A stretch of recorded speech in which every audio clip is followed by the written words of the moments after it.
Rebecca's POV. I've agreed to marry Alpha Maximus Thane. The words were ice on my tongue.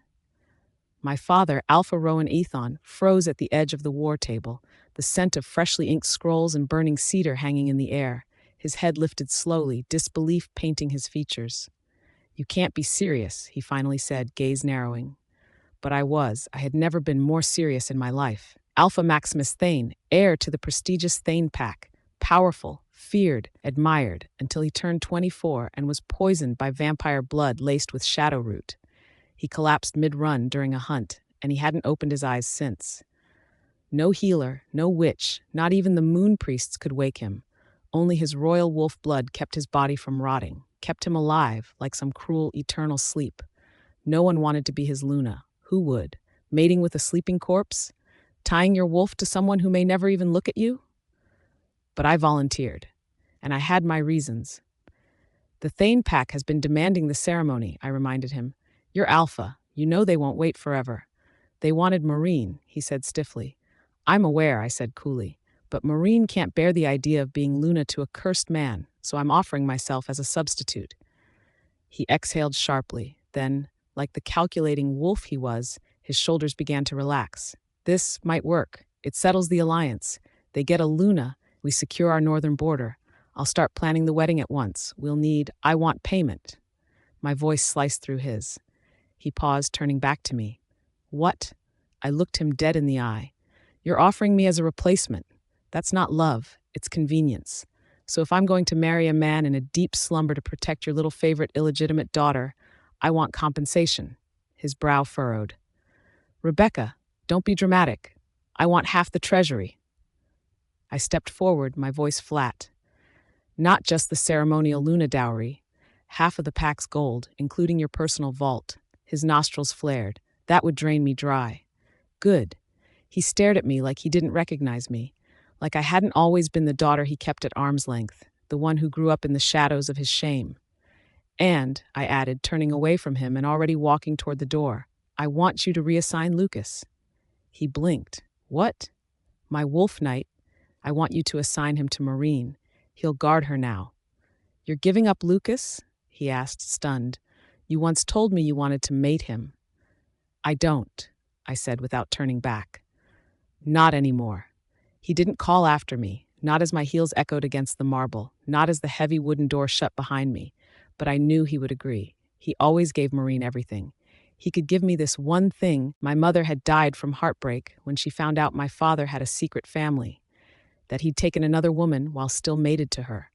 The betrayal broke her, drove her wolf mad. She died screaming, foaming at the mouth. I watched it all. Since then, I've hated him. Hated them, especially Marine, who had stolen everything from me. Perhaps that was why I had grown to love Lucas, because he was all I had, all I believed in, until recently. It was past midnight by the time I returned to my house in the outer edge of the Athon territory, the moon casting long silver streaks through the trees. Most wolves lived near the pack heart, close to the patrol barracks and the war fields. I preferred the distance. Distance didn't lie. But as I approached the side hallway leading to the guest quarters, I heard something, soft panting. Guttural, rhythmic. I paused. The scent hit me next. Lust. Heat. Like a wolf in rut. It was Lucas. The door was cracked open. I should have walked past. I should have respected the boundaries. I should have. But I didn't. I leaned in, just enough to see through the gap, and it shattered me. He was on the edge of the bed, shirtless, sweat clinging to his body like moonlight to steel. His hand moved fast over his length, eyes half-lidded. A photo clenched in his free hand.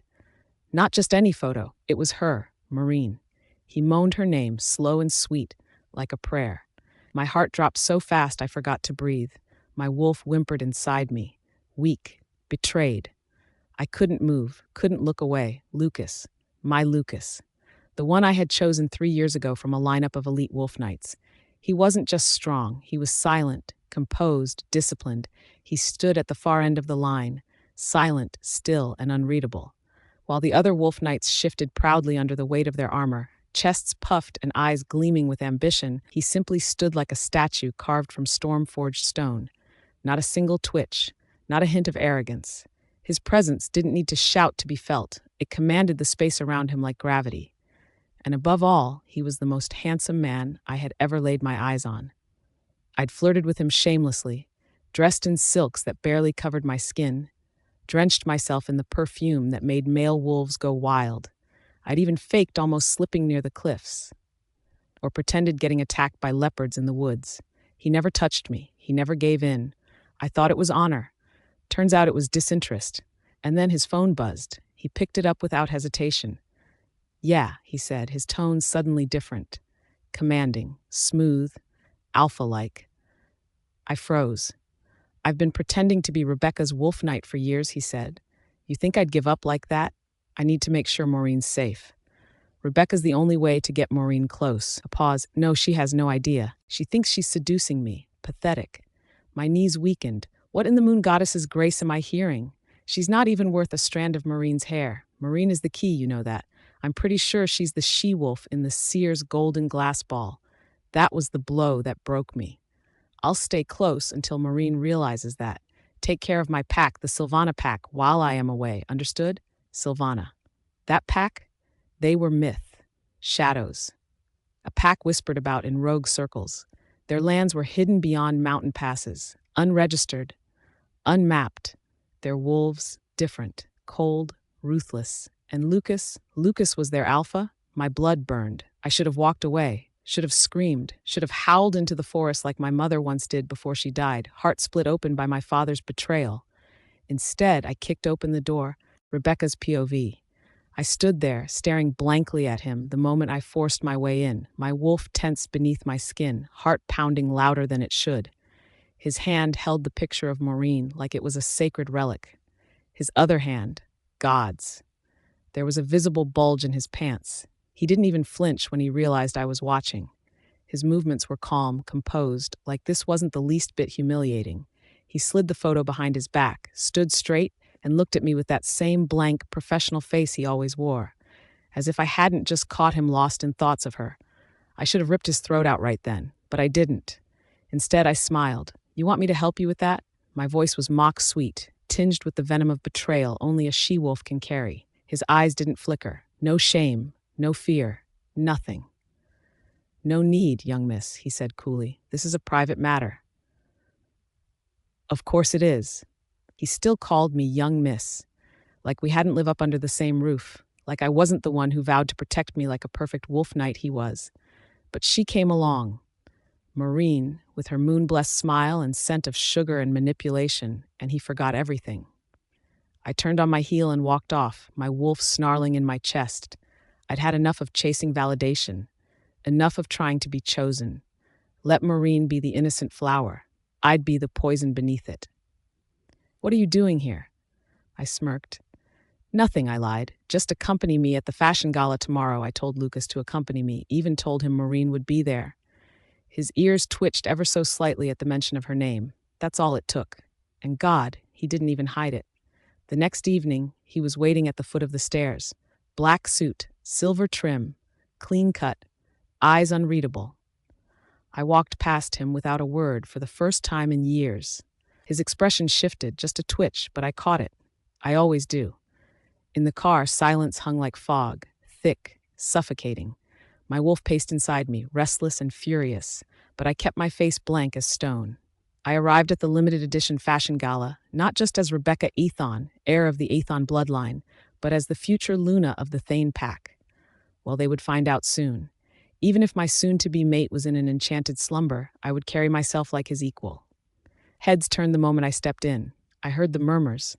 And then she arrived, Maureen, draped in moonlight silk, lips red like cherries, smile sweet and poisonous. She greeted me with that fake giggle of hers, a flutter of lashes. "Sister," she said. I turned, narrowed my eyes, and let the ice in my voice cut her down. "Don't call me that." Lucas, standing just behind me, stiffened. I saw it, the tension in his jaw, the softening of his gaze the moment she looked his way. It was her again, always her, and then I saw the dress. A masterpiece of craftsmanship, midnight blue fading into silver at the hem like starlight dripping from the heavens. The bodice was encrusted with moonstones, the neckline edged with the finest wolf thread lace. It was perfect. I attended the limited edition fashion gala for one purpose alone, Not for show, not for status, not even to impress the social elite, but to find the perfect dress for my upcoming arrival at the Thane Pack.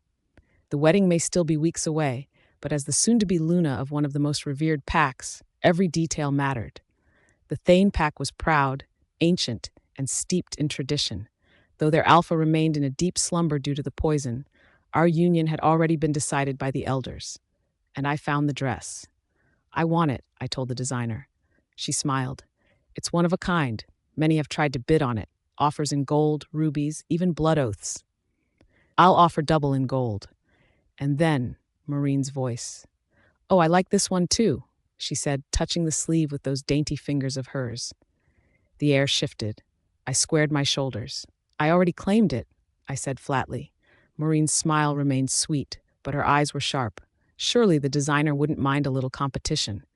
Before I could tear her to pieces, someone else stepped forward, a tall male in a charcoal black suit, the kind that whispered power without speaking. I saw how he glanced at Lucas before talking to the designer. I'll take the dress, he said to the designer. Name your price. The designer blinked. And you are, he bowed slightly. Reed, Beta of the Sylvana Pack. Our alpha instructed that anything Miss Maureen Ethon desires tonight shall be hers, at any price. Gasps echoed around the room. The Sylvana Pack? Why her? Oh my goodness, their alpha had taken a liking to the second daughter of Aethon Pack. Maureen blinked, feigning innocence. I've never even met him. Rebecca, she turned to me with syrupy sweetness. Will you still try to fight for this? I'd hate for you to go bankrupt. My fists clenched. Lucas didn't even look at me. His eyes never left her. Of course, everything was happening because of him and his damned hidden wealth. And then the parade began. Dress after dress. Necklace after necklace. A pearl-white wedding gown. An emerald dress that shimmered like envy itself. A ring with a moonstone large enough to blind. Each time, Beta Reed stepped in. Bought it all. For her. I finally turned to him. Is your alpha planning to leave anything for the rest of us? He glanced at Lucas, just for a second. Our alpha only cares that the second miss enjoys herself. The rest of you don't matter. It stung more than it should. Lucas smiled at Maureen like she was the moon goddess herself. I had to remind myself not to bare my fangs. The night ended with Maureen surrounded by stylists and nobles basking in adoration. And me, I slipped away, quiet, alone. I got into the car and told the driver, Blood Moon Club. Now, I needed to feel something. Anything. The burn of liquor, the thrum of music, the anonymity of shadows. Before we could drive off, Maureen opened the car door and jumped in beside me, grinning. Sister, I'm bored. Let's go together. I almost shoved her out, but before I could, Lucas held the door. Drive, he ordered calmly. I seethed. On the way, she chattered. Isn't it crazy how the alpha of Sylvana Pack is so nice to me? I don't even know him, but they say he's the most handsome alpha. Lucas chuckled. Because he likes you. Then he added more. You're special. Then came the question. Do you like me too, Lucas? He hesitated. I could feel his answer forming in his chest, but I didn't let him finish. If you two want to flirt, I said coldly, get the hell out. This is my car. Maureen pouted, whispered, sorry, like the innocent thing she's not. I looked out the window, and in the reflection, I saw it. His gaze, soft and full of warmth, on her. Then it shifted to me, cold, empty, disgusted. I smiled bitterly. So this is what men love, sweet voices, fake tears, and the delicate whimper of a she-wolf who knows how to act fragile. Nothing like me, Rebecca's POV. The Blood Moon Club pulsed with music and the scent of sweat and heat, thick in the air like a storm about to break. My heart felt heavier with every beat, and no amount of flaming whiskey could quiet the howl clawing at my insides. The world spun around me in reds and silvers, lights, bodies, smoke, but all I could see was them. There, in the VIP booth, stood Lucas, my wolf knight. His tall frame towered like a silent fortress beside her, Maureen. She leaned in with a flirtatious whisper, her fingers grazing the edge of his jaw, and I saw it, his stoic expression faltering, his ears reddening. A blush, a real one. My grip tightened around the glass in my hand until it cracked. I downed the last of my drink and pushed my way to the dance floor, letting the music drown out the growl in my throat. My red dress clung to me like war paint, bold and brazen, daring anyone to approach me. And they did. A group of young wolves, rich pups drunk on power and liquor, surrounded me like flies to blood. One tried to slide his hand down my waist. Back, off, I snarled. They laughed. One got too close. I bared my fangs, but the burn of liquor dulled my reaction time. Lucas, I barked, voice sharp and furious. It took less than a breath. The crowd parted like prey sensing a predator. Lucas stormed toward me, wolf aura rippling off his body, powerful and commanding. The boys shrank back, some even bowing slightly before fleeing. Oh, I thought you wouldn't even bother, I hissed, not thankful, furious. You look so busy I thought you forgot your real duty. Or were you just waiting for your real Luna to give the order? His eyes darkened. I didn't see them. No, I cut in, stepping close, my breath brushing his cheek. You didn't want to. You saw Maureen. That's all that mattered. He stiffened, glancing away. You've had too much to drink. I laughed bitterly. Better that way. He didn't answer. But before I could throw another insult, a scream shattered the air. Then chaos came. A blood-curdling shriek rose above the music, followed by a storm of panic. Fangs flashed, claws unsheathed. Screams echoed across the club. Wolves shifted mid-step, tearing out of clothes as they answered the instinctive call to protect and fight. Vampire hoodlums, the dangerous kind, the ones even lower alphas fear recently. I turned sharply, my wolf ready to break through my skin, but not fast enough. I saw him shift, Lucas, his massive white-gray wolf crashing into a vampire. But not for me. He was shielding Maureen. Again. I barely had time to brace before I felt it. A blur of movement, too fast, a vampire. He appeared in front of me, and I swung wildly, claws out. We clashed, fangs to fang, claw to claw. I got a swipe to his face, but he was faster, stronger. I snarled, tried to lunge, but he dodged and sank his fangs into my shoulder. The pain, it was like fire laced with death. I screamed as his poison coursed through me, burning every nerve. I tried to push him off, claws scraping his arm, but he let go on his own, satisfied, and vanished into the chaos. My knees buckled. The club was a war zone. Wolves clashing with vampires, blood splattering walls and floors. I saw Lucas. He was tearing through 3 vampires at once, still by Maureen's side. And then, my eyes glowed. My wolf surged, but not out of strength. It was something strange. I didn't know. Suddenly, my body collapsed and Dackerness claimed me. I woke to the sterile scent of antiseptic and the faint beep of monitors. My shoulder throbbed like it had been torn open, because it had. But I was awake. Why? I had heard stories. Vampire hoodlums didn't just attack. They poisoned. Their fangs caused deep, cursed sleep. The same venom that put Alpha Maximus Thane into his years-long slumber. Why was I not gone? Why wasn't I cursed? Before I could sit up, a sound caught my ears. A muffled voice. Then another. I turned my head slowly toward the glass wall of the recovery room. There they were, Maureen, crying, in his arms. Lucas held her like something precious, stroking her back, his voice gentle, soft, the way he never spoke to me. I never should have gone to the club, she whimpered. It's my fault she got hurt. No, Lucas murmured. You didn't know. I should have protected you both. She looked up at him with big, wet eyes. Why did you protect me? Why not her? His voice cracked. Because I low. Before he could finish what he was about to say, a loud crash sounded. The vase beside my bed hit the ground, shards scattering. Lucas's head snapped toward me. Maureen gasped and rushed into the room. Rebecca, she cried, eyes wide with fake relief. You're awake. Oh, thank the goddess, I was so worried. Save it. My voice was a blade. With you here, being an eyesore, how could I possibly get better? Her face crumbled. She ran from the room sobbing. Meanwhile, Lucas stayed. I didn't have time, he began. You had time to save her, I snapped. You always have time for her. The day of my discharge, I walked into the study, my shoulder bandaged, my body stiff, my fury a volcano behind glass. He stood when I entered, Neil. Lucas flinched, but he knew. Oh, he knew. You failed your duty as my wolf knight. You know death is the only payment for that, as per the oath you swore, right? I asked him seriously.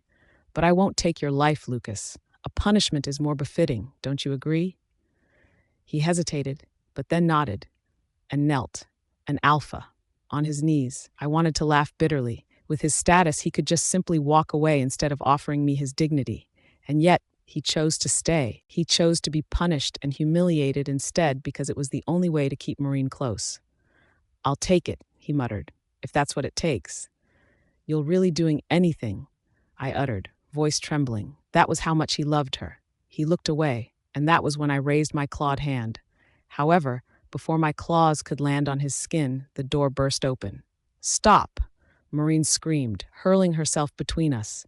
"Punish me! He didn't do anything wrong, sister." "Move, Maureen." "No!" Lucas tried to pull her away, but she wouldn't budge. "I said move," I screamed in so much anger. Why the heck was she acting like a freaking hero now? She didn't move, and that was when my wolf snapped. I slashed, and blood flew in an instant. The next thing I knew, Maureen screamed and fell, arms torn open. Lucas caught her, roaring, his wolf rippling just under his skin. He looked up at me with eyes so cold, so filled with hatred, it froze my soul. Then he carried her out, not a word, not a glance back. The door slammed, and I stood there, claws bloodied, fists clenched, the pain in my palm nothing compared to the gaping wound in my chest. Rebecca's POV. 3 days. That's how long it had been since Maureen bore the punishment meant for Lucas, punishment I delivered with my own claws. Yet somehow, Maureen had taken his place. And now, everything felt off. My shoulder had been shredded by that vampire hoodlum's bite, yet the wound healed. Too fast. Faster than any wolf's regeneration should allow. Something was wrong with me. I didn't tell anyone. Not my father, not my pack, not even my friends. My wolf was restless lately, pacing in the back of my mind, and I couldn't even speak to her clearly anymore. I felt foreign in my own body. So I drove myself to the Moon Monastery. The sky was overcast and a chill hung in the air. I parked just outside the high stone wall that wrapped around the sacred grounds, the spires of the Moon Priest's haven stretching up toward the gray heavens. As I stepped out, gravel crunching beneath my boots, I caught a strange scent in the air, sage, pine, and decay. "Child," a raspy voice called. I turned sharply. An old woman stood just outside the gates, hidden beneath a long, hooded cape the color of ash. Her scent was hard to place. Not wolf, not human, not vampire either. "Beware," she said, grasping my hand with ice-cold fingers. "You are the light, but the dark is hungry. It has tasted you now, and it will not stop." "What?" I yanked my hand back, my instincts prickling. "Danger follows you," she murmured, eyes glazed with a sight that went beyond this realm. "Heed this, daughter of Moonsilver. The shadows know your scent." Before I could question her, she turned and disappeared into the woods. Creeped out and frustrated, I shook it off and climbed the monastery steps. But just as my hand touched the ancient door handle, something struck the back of my head, and everything went black. It was all darkness. I came to with the sharp burn of ropes against my wrists, my arms numb and bloodied. Blindfolded, my senses were in chaos, and my nose was filled with copper, sweat, and musk. Wolf musk. Claws tore across my skin, again, 99 times. Each slash seared, each one peeled back more than just skin. It peeled my dignity, my strength. My wolf whimpered. She couldn't even rise. "You shouldn't have punished her," a gravelly voice said. "She's precious. You offended the wrong person." "Who are you?" I rasped, spitting blood. He didn't answer me, just made a call. "She's done," he said, and I heard the voice clearly on the other end. "Leave her now." It was Lucas. I knew that voice, even through static and pain. My wolf knight. He ordered this. The person who was supposed to protect me, who took an oath to sacrifice his all for my life. He hurt me. By the time I was dumped on the side of the road like a discarded animal, I was drenched in blood and half-conscious. Yet I crawled, I shifted halfway and hailed a taxi, growling when the driver screamed at the sight of me. "Just drive," I snarled. "Hospital." In the emergency room, I lay in a sterile bed while the scent of antiseptic overpowered my senses. I overheard nurses whispering. "Did you see him? That man who brought the girl with a claw mark? Gorgeous. Held her hand the whole time. Poor thing. And that other girl? Looks like a dog mauled her. Wonder if she was rogue." That was when I ripped the IV from my arm. I knew exactly who they were talking about. Even though my whole body felt numb and I felt like dying, I limped into the hallway and saw them. Lucas, and of course Maureen. He held her hand. He kissed her forehead like she was the most important person in the world. I turned before they saw me and slipped into the night, my heart numb and bleeding just as much as my skin. The next day Lucas came. He didn't say much, just stared, his eyes clouded with something like guilt. Or was it even guilt? And yet I didn't speak. I didn't snarl. I didn't even slap him, though I should have. Before I could ask why, my phone rang. It was my alpha father. Nothing came good whenever he would call me, and I was right. "You will attend the art banquet tonight," he barked. "Maureen's exhibit. The entire council will be there." "No," I said flatly. Why would he expect me to be there after what happened years ago? She was the reason why I stopped my passion, the only thing that made me happy. We were both art students back in the day, but Maureen stole my artwork and accused me of copying hers. I tried so hard to prove to everyone that she was lying, but no one believed me. In the end, I quit painting. I never held a brush since. "You will," he growled. Before I could argue, Lucas leaned closer. "Was about Maureen's exhibit?" he asked. "Just show up. For me." I stared at him. "For her? You mean?" Still, I went. It would be the last time anyway. The banquet was hosted at the Luna Gallery. Moonlight filtered through the glass ceiling, casting silver across the polished floors. Maureen stood at the center like some divine muse in a pale gown, soaking up praise. I stood in the corner in a deep crimson dress, one I used to wear when painting. It was now darker from the blood stains I couldn't scrub out. No one talked to me. No one looked at me. I was the ghost sister. Maureen smiled at the crowd. "It's a shame the Thane Alpha is, well, not waking up," she sighed dramatically. "But I need a stronger male anyway. Someone worthy of me. That's why my alpha father ended our engagement. And that alpha would soon be wedded to me." I scanned the paintings behind her. That was when I was suddenly stoned to where I was standing. What the fuck is this? My art. It was not even copies of my creations. The paintings in the hall weren't imitations either. Those were my original pieces. Paintings I stored in the attic of our pack house. Every brushstroke, every bleeding color, I knew them like I knew my own heartbeat. She had stolen them. My claws itched to come out, and I was about to confront her, but commotion happened. Suddenly, Lucas's beta entered with gifts. Designer supplies with embedded moonstones, dresses, jewels, all for Maureen. Gasps filled the room. Heads turned. I felt like I was drowning in front of them. I staggered out for air. She stole my art. She even dared to invite me here for what? To show me how thick-faced she was. Maureen followed me to the balcony. "Still breathing," she said sweetly. "Pity your mother isn't." I stilled. Did she just mock my mother? Maureen. Before I could finish, she poured wine down her dress and screamed, "Rebecca, why would you?" It all happened too fast. I couldn't even react. And in that scene, Lucas arrived, looking at me like I had sinned against him again. "Enough," he growled at me. I stared at him, then smiled bitterly. Then I took my own glass, gripped it tightly, and threw the wine into her face. This time, I was the one who did it for real. "That's for mocking my mother, you lying vulture." Gasps rang behind us as I walked off, my heels clicking like thunder. While I was walking away, Lucas caught up, grabbing my arm. "Why do you always attack her?" "You want to know why?" I hissed. "She killed my mother. She framed me. She stole everything I loved, my art, my home, and now you. And you still protect her." He blinked. "You're lying." "Of course you'd think that." I ripped my arm away. "Take your space, Lucas. I'm done giving you chances." Later that night, I was inside the cab when I saw them heading out using Lucas's car. My instincts took over. "Follow them," I told the driver. Maureen and Lucas were together after the exhibit. Of course they were, but they weren't just going out for a walk. They were heading into the butterfly garden, her dream place, the place she said she wanted to mark her mate. It was one of her ridiculous wishes. She wanted the man she would marry to do ridiculous things for her, as if she was living a fairy tale. Through the glass, I saw them. Slowly, Maureen bit his neck, not in a playful way. She marked him as if she was claiming him for real. Her teeth sank deep, and Lucas, he didn't fight it. He tilted his head to the side, welcoming it, eyes glowing, body shivering with connection. However, she didn't let him return the mark.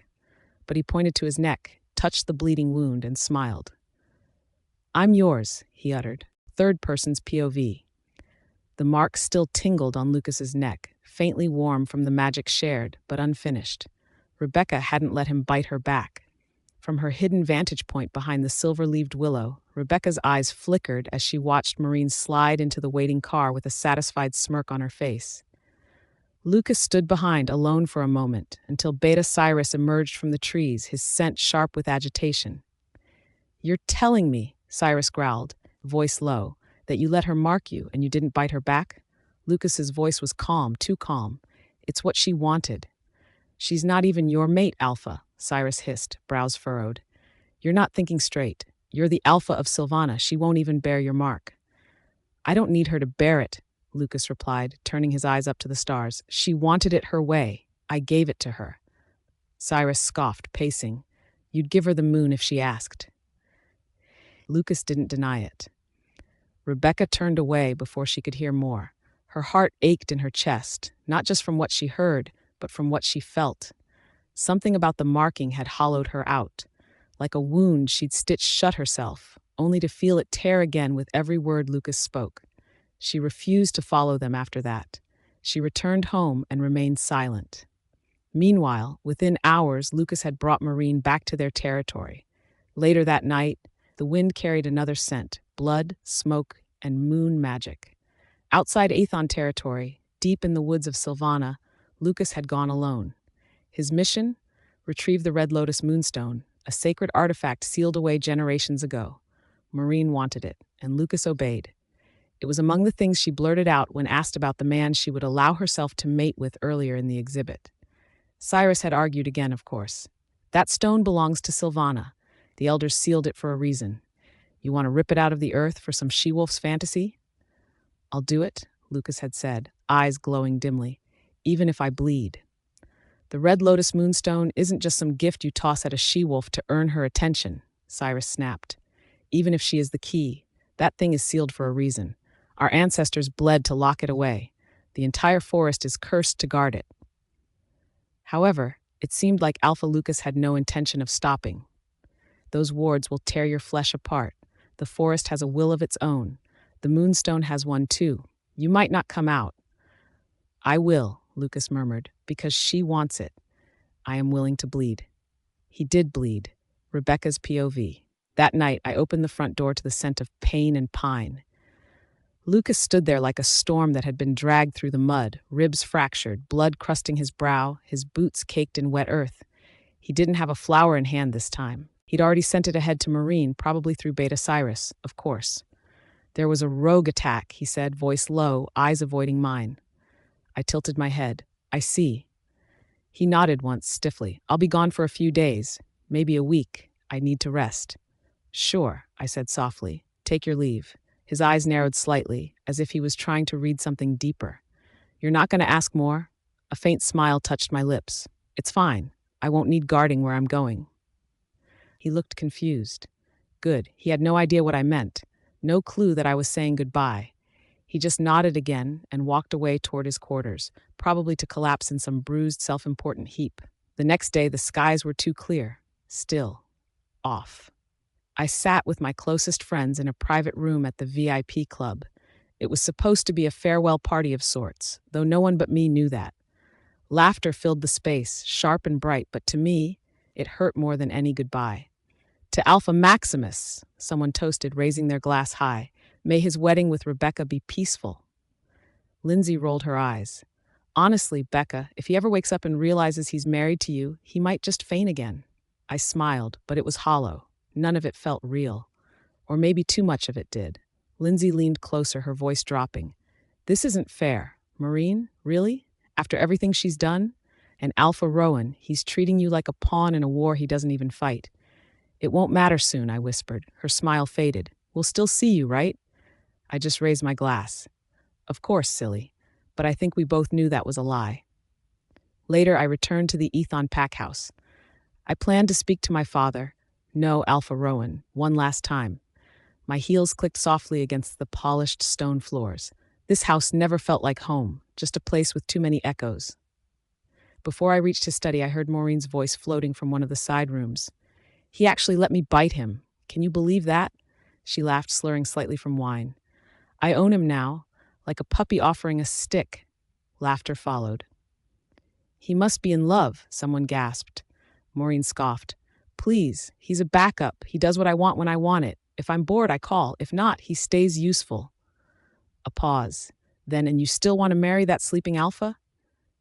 She laughed again, shameless. No, the heck. If I had the choice, I'd marry the alpha of Sylvana himself. He's hotter, richer, and easier to control. Can you believe he sent me the Red Lotus Moonstone? I blinked slowly, a dry smirk tugging at my lips. She didn't even know Lucas and the alpha she wanted to marry were the same person. Lucas, loyal, stupid, bleeding Lucas, had no idea he was being treated like a chew toy.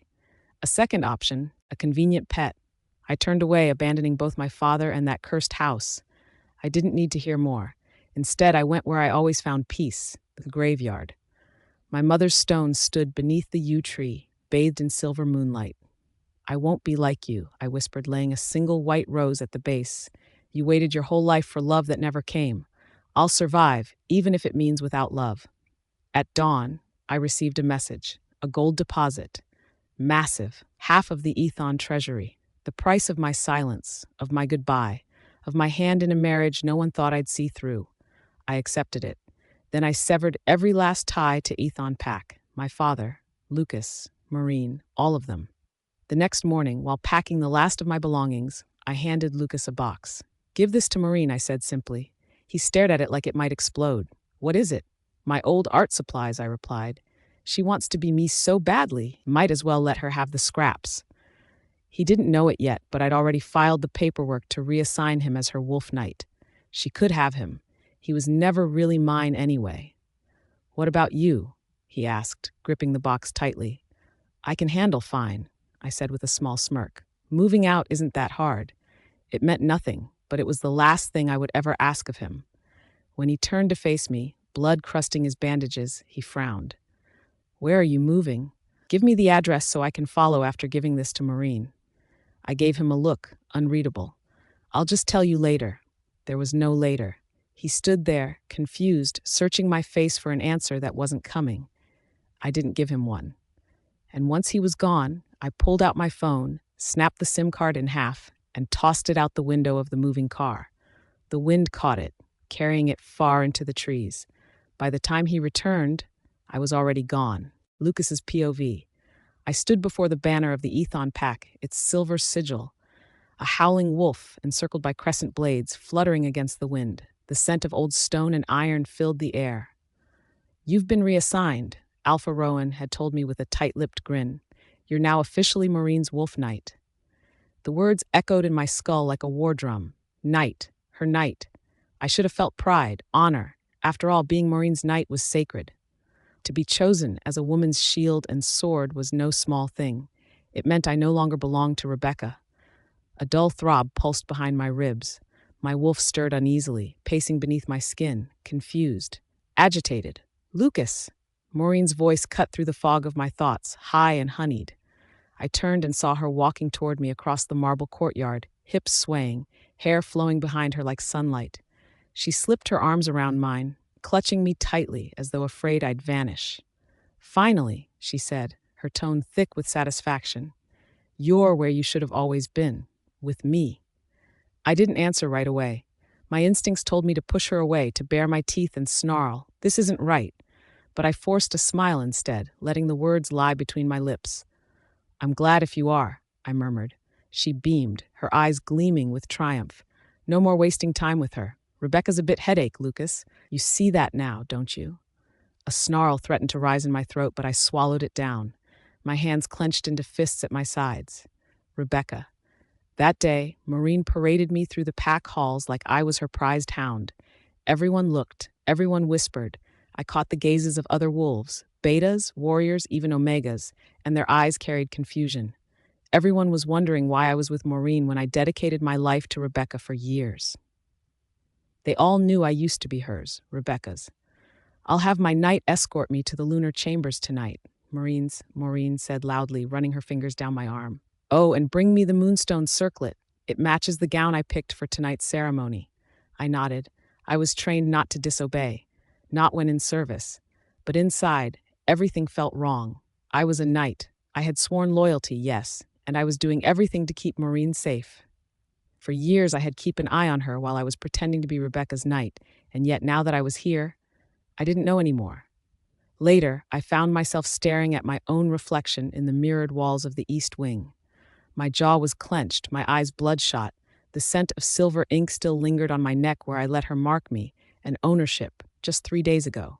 I told my beta it was nothing, just fulfilling a promise, a shallow wish, a joke, almost. But every time I saw that mark, I felt so confused. I should be fucking happy, right? I'm happy, I told my reflection. I leaned against the wall and let out a low growl.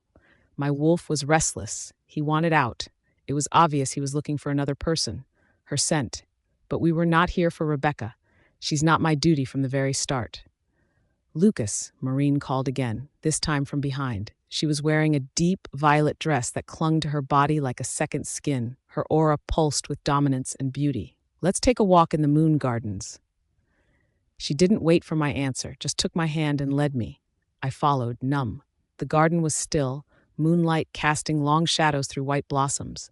We stopped near the stone fountain shaped like a wolf mid-howl. She turned to face me. Do you remember years ago? You used to say you'd always protect me, that I was your moon. I did remember. She was in her 20s, and Rebecca was always watching from the trees, quiet and observant. I remember, I said flatly. Maureen stepped closer, brushing her lips across my jaw. You've always belonged to me, Lucas. I didn't flinch. I didn't respond. Say it, she whispered. Say I'm your moon. My breath caught, but instead of replying, I looked up at the silver night sky. Rebecca never made me say it. She never demanded anything, and yet why the heck was I thinking about her? Maureen's grip tightened. Say it. I looked into her eyes, and for the first time I saw what was always there. Control. But still, I said it, because I had to, because this was my new role.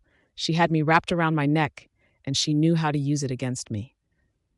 You're my moon, I said quietly. My wolf howled in my chest, full of rage and irritation. Maureen smiled like she'd won the war.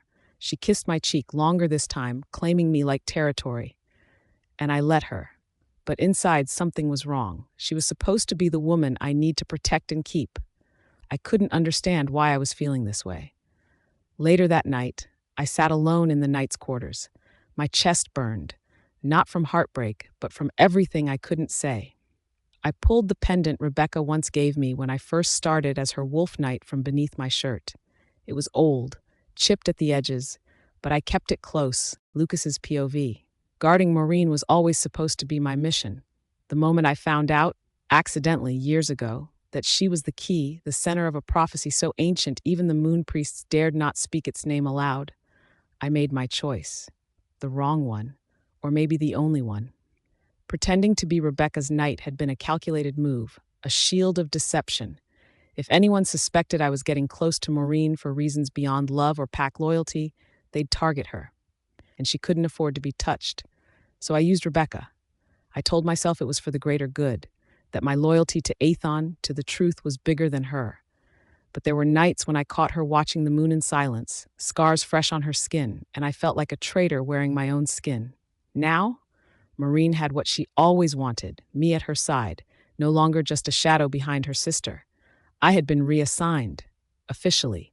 My oath was hers now, public, permanent. I should have felt proud. Instead, I sat in the war room of the Aethon Pack estate, fingers curled tightly around the edge of the stone table, trying to quiet the riot in my chest. You don't look happy, Maureen said sweetly as she leaned against the table, draping her arms over my shoulders like silk chains. I am, I uttered. My voice didn't tremble, but my heart did. You also wanted to be my knight, right? She grinned. I know you want to be beside me, Lucas. No more wasting your time on Rebecca. She smelled like roses dipped in venom, sweet, enticing, and dangerous. The mark she gave me still burned faintly on my neck, a sign of her claim, and I hadn't resisted, because I couldn't afford to. Maureen was the key. She had to be protected. That was the mission, my mission, and also because she was the she-wolf fated to be with me. And yet, something inside me twisted every time she touched me. Later that day, she ordered me to hunt, not for food, not for defense. No, she wanted a hybrid rabbit slave, a poor, half-blood creature she'd seen on the black market register and decided she must have. Her words, not mine. It went against everything I believed in. The wolves of Sylvana didn't traffic in blood games like the Aethon Pack did, but Maureen wasn't interested in principles, only in possession. I need him, she said, curling her fingers around my wrist. He's cute, obedient. You'll do it for me, won't you? I hesitated a second too long. Her smile faltered. I'll get him, I said, jaw tightening. Good boy. Those words shouldn't have stirred shame in me, but they did. I returned before nightfall, blood drying on my knuckles, with the hybrid safely bound and unconscious. I didn't speak. I couldn't look her in the eye when I handed him over to the handlers. I didn't sleep. That night, the wind howled across the Ethon cliffs, shaking my windows. I stood shirtless at the balcony, letting the cold tear through me when I caught the faint shift of movement. Then I heard him before I saw him. Beta Reed, my most loyal second, stepped out of the shadows like a ghost. His hood was up, moonlight brushing the scar over his left brow. "Alpha," he murmured. "I went to Rebecca's residence first. Thought you'd be there." I stiffened. "She's moved out," I said curtly. "Moved?" Reed narrowed his eyes. "Why? I don't know." It was the truth, and I hated that I didn't. There was no trace of her scent near the estate anymore, no signs of her at the training grounds, no whispers in the pack house halls. It was as if she'd vanished into thin air. I hadn't noticed at first.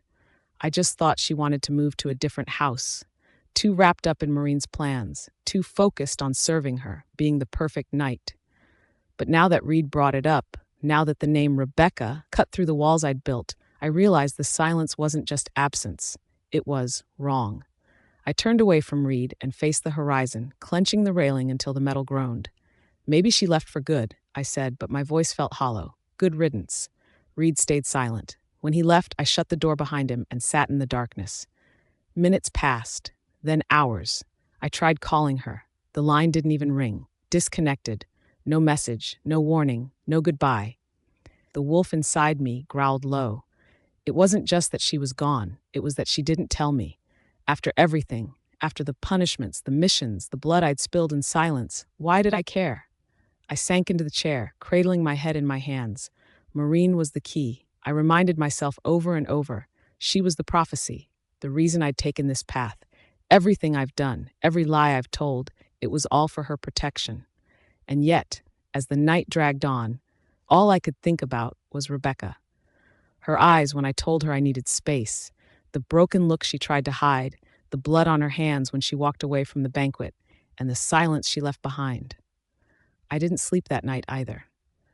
By morning, the ache in my chest wasn't just from guilt, it was from something worse. A question I couldn't afford to ask. Where did you go, Rebecca? And why does it feel like I lost something I never deserved to begin with? Lucas's POV. The next morning, I was already on my feet by the time the sun crept over the Athon Mountains. I didn't sleep again. The events of the last few days lingered like ash in my lungs. But I showed up like I always did, because that's what knights do. Maureen didn't even greet me when I arrived at her door. She tossed a bag at me instead. A glittering thing full of perfume bottles, lipsticks, half-open chocolate wrappers, and what smelled suspiciously like vampire-scented incense. "Carry this. We're going shopping, and then we're hitting the clubs tonight. It's girls' night," she said, flicking her hair over one shoulder and flashing her fangs in the mirror. "And I'm coming because," I asked, already slinging the bag over my shoulder. "Because you're my knight," she purred. "And I don't like being around drunk strangers without my personal wolf wall. What if some loser tries to hit on me?" "You could handle him yourself," I muttered. "I could, but why should I? That's what you're for." She said it like she was joking, but I wasn't laughing. Still, I didn't protest. I followed her like a good hound, tail between my legs and pride buried somewhere deep beneath my ribs. The shopping district was already packed with mid-morning hustle, humans mingling unknowingly beside wolves and other half-bloods. The Athon territory was more blended than others, but even here, Maureen stood out like a goddess striding through mortals. Everyone noticed her. She loved it. "Hold these," she said for the 5th time, shoving more bags into my arms. Moonstone-studded heels, a velvet clutch in blood red, a new phone case shaped like a fox's face. We moved from store to store, and she never looked at me once unless she needed something. She laughed, flirted with the cashier, complained about the lighting, and bragged loudly about the jewels Beta Reed delivered last week, as if I hadn't been the one who ordered him to give those to her. Of course, she didn't know that fact. My jaw clenched more than once, but I said nothing. "You're being quiet today," she finally said when we stopped for lunch at an open-air cafe. "Missing your old post?" "No," I said flatly. Her eyes twinkled. Good. She was always too boring for you. I didn't respond. Instead, I scanned the crowd, letting my senses expand. I could smell a few lesser wolves in the area, young, restless, their scents heavy with drink and lust. No threats, but I stayed alert anyway. It was easier than talking. Tonight, Maureen said, chewing delicately on a sugar-dusted croissant, we're going to Club Argent. You know it? Yeah, I said. It's loud. Perfect, she smirked. I want to dance, and you can watch, or brood, whatever it is you do these days. That night, Club Argent was all strobe lights, pounding bass, and pheromones. The kind of place where drunk wolves picked fights in the back alley and unmated werewolves hooked up by the bar. I hated it. Maureen, on the other hand, was in her element. She was in a silver dress that shimmered with every movement, her hair twisted into a loose braid that showed off the claim mark she left on my neck. Stay close, she said, brushing her fingers against my arm. But not too close. You're not supposed to cramp my style. I stood by the velvet rope like a statue while she disappeared into the crowd, already surrounded by a swarm of admirers, pack members, rouges, and probably a vampire or two. She flirted, laughed, flipped her hair. I watched it all from a corner table, arms crossed, eyes never leaving her. I didn't even flinch when a drunk hybrid stumbled into me. You look miserable, said someone beside me. I turned, surprised. It was a she-wolf I didn't recognize. Her scent was soft but sharp, like pine and pepper. She tilted her head at me, amused. Is she worth it? The stranger asked, nodding toward Maureen. I didn't answer. She's got you leashed tight. I can smell it from here. I'm her knight. You don't smell like a knight, she said, sipping something dark. You smell like a trapped dog pretending not to howl. I turned away. When Maureen came back around midnight, she was glowing from attention. Ready to leave? She asked, bite like I'd been waiting on her whims all night. Yes. In the car ride back, she scrolled through her phone, giggling at photos. You should have danced with me. You didn't ask, she shrugged. I didn't think you'd say yes. You're so stiff nowadays. I'm your wolf knight. Oh, please, Lucas, she snapped. You used to do everything I asked with a smile. I didn't respond. The silence stretched between us. Maybe I should get a new knight, she said coolly. You could try, I said, but none of them will bleed for you like I will. That shut her up. We arrived at the estate and she got out without another word, leaving me alone in the car. The driver gave me a glance through the mirror, but I ignored it. I leaned back against the headrest, closing my eyes, Lucas's. The longer I stayed in Maureen's orbit, the more I felt like a ghost of myself. She had a way of turning everything into performance. Every gesture, every word, calculated and coated in sugar. But the sugar always came with venom. And I let her do it. Because this was what I signed up for. Because this was the role I needed to play. Because if I didn't, everything I sacrificed would mean nothing. Lucas, she called from the sunlit balcony, her voice like honey laced with command. I've decided I want a pair of royal horses. I turned from the courtyard training grounds, where I'd just finished running drills with a few of the Aethon warriors. My shoulders were slick with sweat, muscles aching, my wolf still on edge. I hadn't shifted in days. Not properly. I wasn't sure if it was the chain around my neck or the chain around my soul that made me feel caged. Horses, I asked. She tilted her head, barefoot on the marble tiles, her golden hair pinned up like she was the goddess of the full moon herself. White ones, purebred, from that southern lineage the nobles keep. I want them for the autumn parade. I've already picked out matching ribbons. You know how hard it is to get them out of territory, I said. I know you'll manage, she smiled sweetly. You always do. She turned and walked away before I could respond. 3 hours later, I was halfway across Aethon territory, negotiating with a grumpy old breeder who didn't care that I was Alpha Lucas or a knight or anything else. He only cared about bloodlines and tradition. I don't care if the Alpha Council sent you personally, he barked. These horses weren't bred for showgirls. My jaw tightened. She's not a showgirl. She's a future Luna. She's still not relevant enough.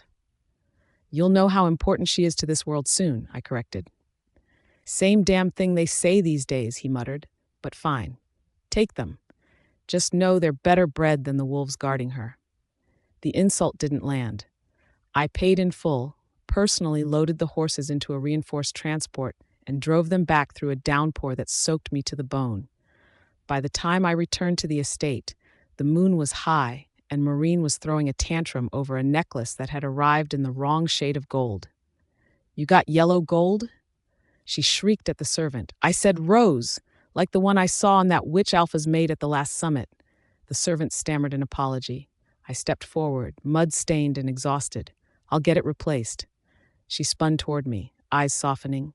"Oh, Lucas, you're back." I got the horses. Her smile stretched wide, and she clapped her hands together in delight. "You really do adore me." I didn't answer. I just nodded once and excused the servant before the poor girl started crying. Maureen followed me into the inner garden, her hands trailing along the rose bushes. "Do you think I'm selfish?" she asked suddenly. I didn't answer. She blinked at me. "You're really growing more quiet on me. You used to adore me so much. What's happening, Lucas?" Damn. I had to remind myself of who she was according to the prophecy, that she was the key, and she was my fated mate, one who couldn't even feel our connection. "Nothing. Just tired. Do you want me to change the gold for you?" She twirled on her heel, the silk of her dress flaring like smoke. "Good, because I want that necklace in rose gold, and I want it before the ball. I'll make it happen." "I know," she said, almost fondly. That night, she made me sit beside her while she tried on gowns. Dozens of them. One by one, she emerged from behind her private changing screen, spinning, waiting for my opinion. "Too tight?" she'd ask. "Too modest? Or do you think it makes me look like a Luna?" "They all do," I said. "You'd make anything look like power." She laughed, then walked to me slowly in one particular black velvet gown with a plunging back. She placed her hands on my chest. "Say it again." "You look like a real Luna." "Good," she whispered, "because that's what I am." She kissed me then. Slow, claiming, demanding. Her mouth tasted like wine and lavender. My wolf stirred uneasily under my skin, but I kissed her back. But damn it, I couldn't feel anything. I should be happy. I should be delighted. When we pulled apart, her eyes glowed faintly. "You've changed, you know." "How so?"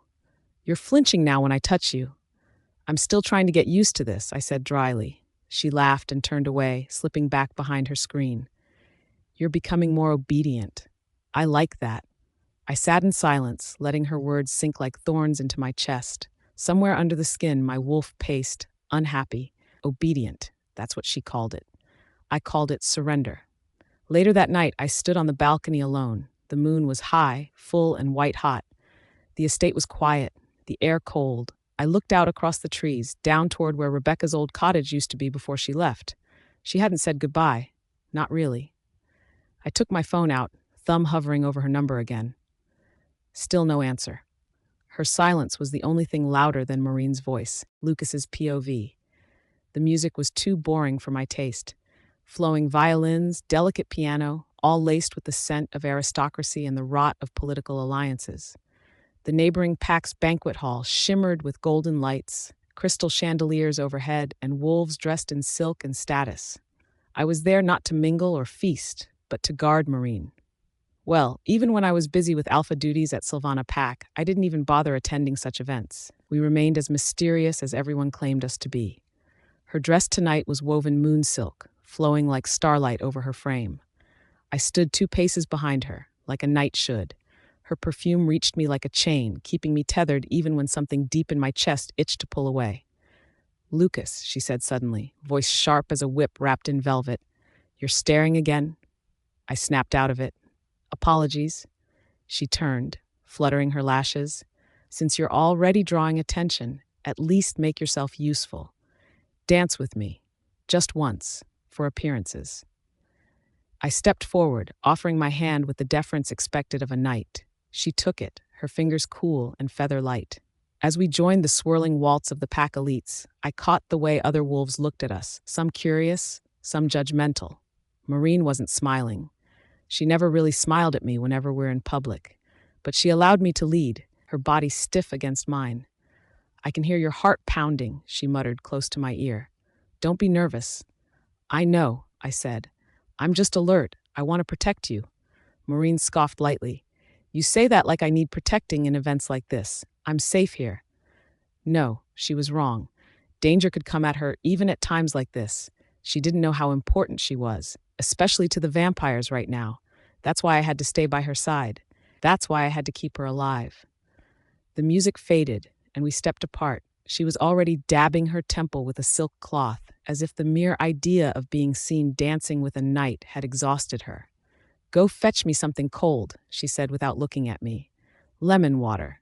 No ice. You remember how I hate ice, don't you?" "Yes." I turned toward the refreshment table, weaving past warriors and nobles, all locked in the same charade of smiles and small talk.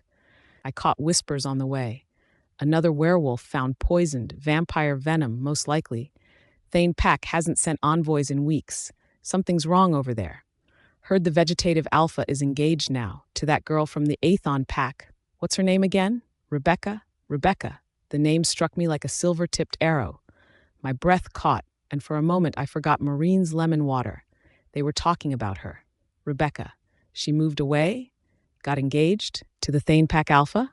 I grabbed the edge of the table to steady myself, the polished wood groaning under my grip. A marriage alliance, of course. It made sense politically.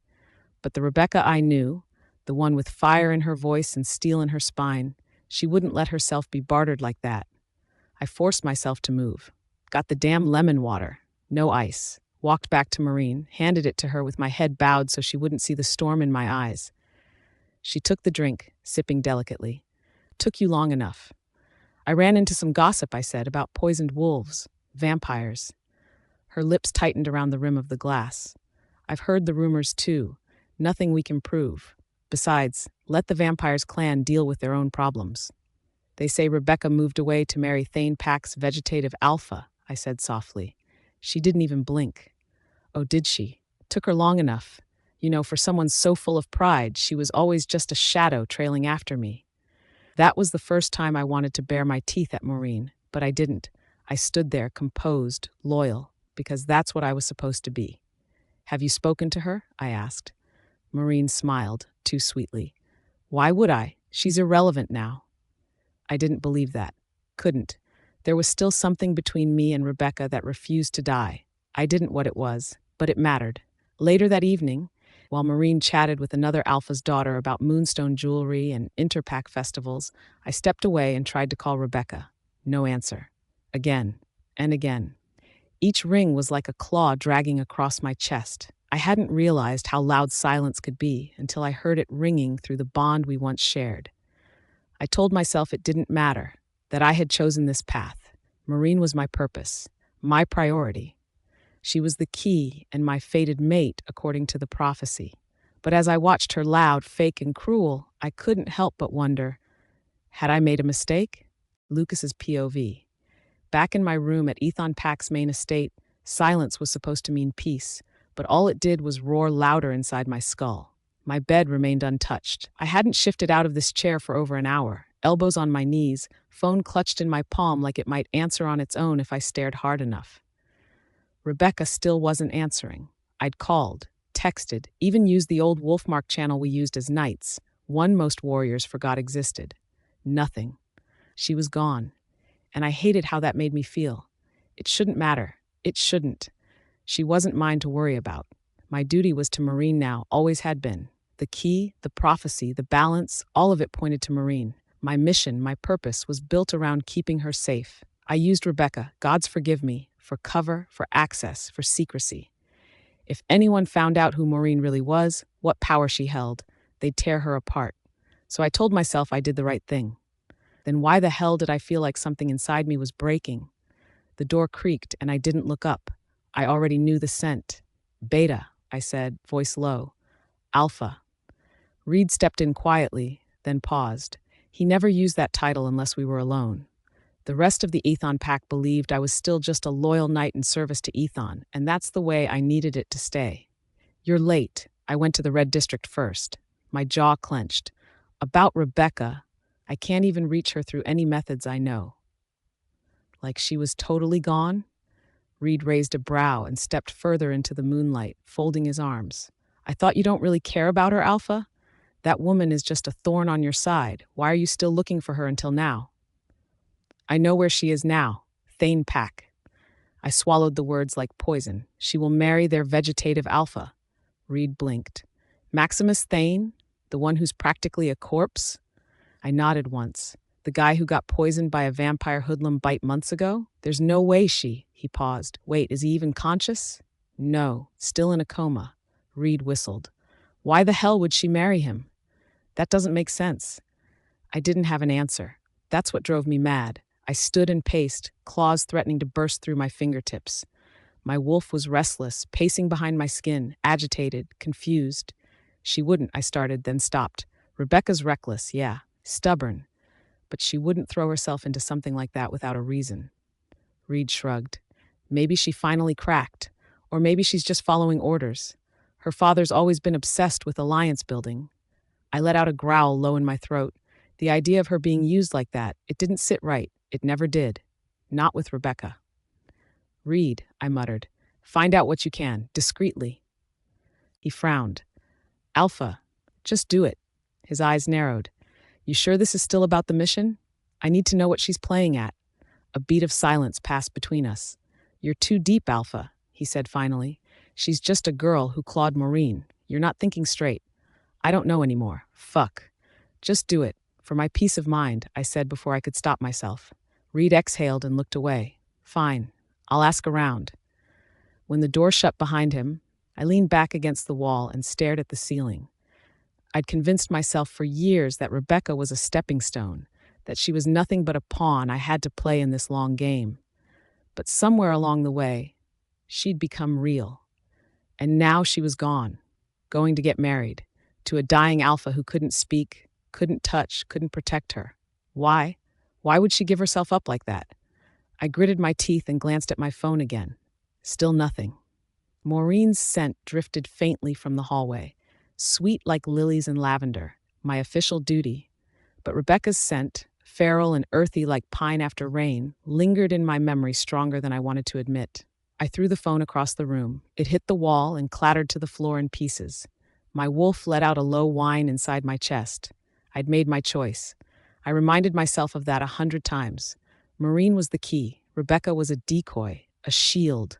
And now that shield was gone, about to get married into the Thane pack, leaving me with a gut full of guilt and no answers.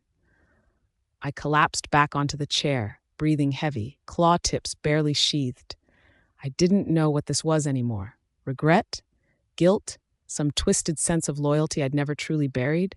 All I knew was that the bed still felt too empty without the echo of her voice mocking me. That I kept expecting to hear her stomp through the hall with that half snarl of hers, teeth bared, daring me to challenge her again. But she was gone.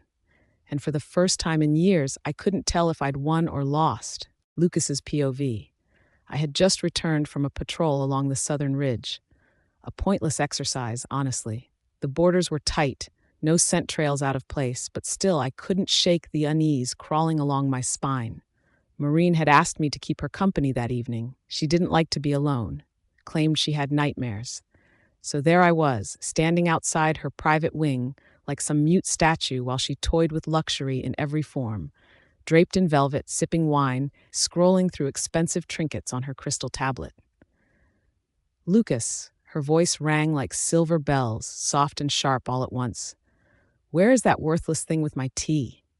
She meant the rabbit hybrid she'd picked up last week. A small creature, no older than 16, with trembling ears and big brown eyes that avoided contact. Maureen had insisted the boy would be her personal servant, said she needed someone delicate to handle her things.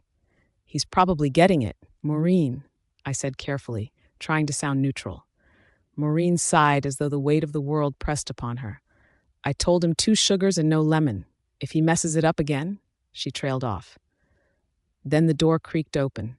The rabbit boy shuffled in, carrying a porcelain tray in both hands. I saw the tremble in his fingers before he even took a step. His fear saturated the air like wet moss. I could smell it. Miss, the boy whispered, bowing his head. Your tea. Maureen stood, her expression soured before the cup even reached her lips. What is this? She spat, sniffing it. It's the jasmine you said yesterday. You imbecile, she roared, and the teacup went flying. Hot liquid splattered across the floor, and the porcelain shattered near the boy's feet.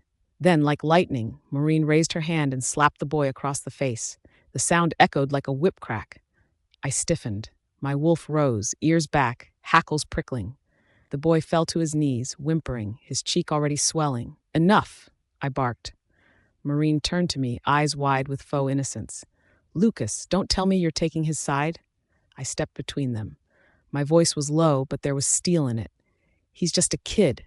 "He's a slave," Maureen hissed, "and a disobedient one at that. You know how these hybrids are, skittish and dumb. They need discipline."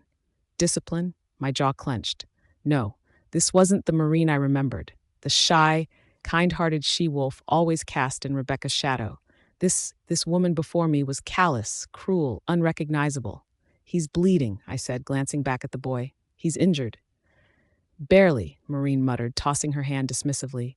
"He'll heal. He's not even full-blooded." That was it. "I'll take care of it," I said. Maureen yawned and stretched. "Fine.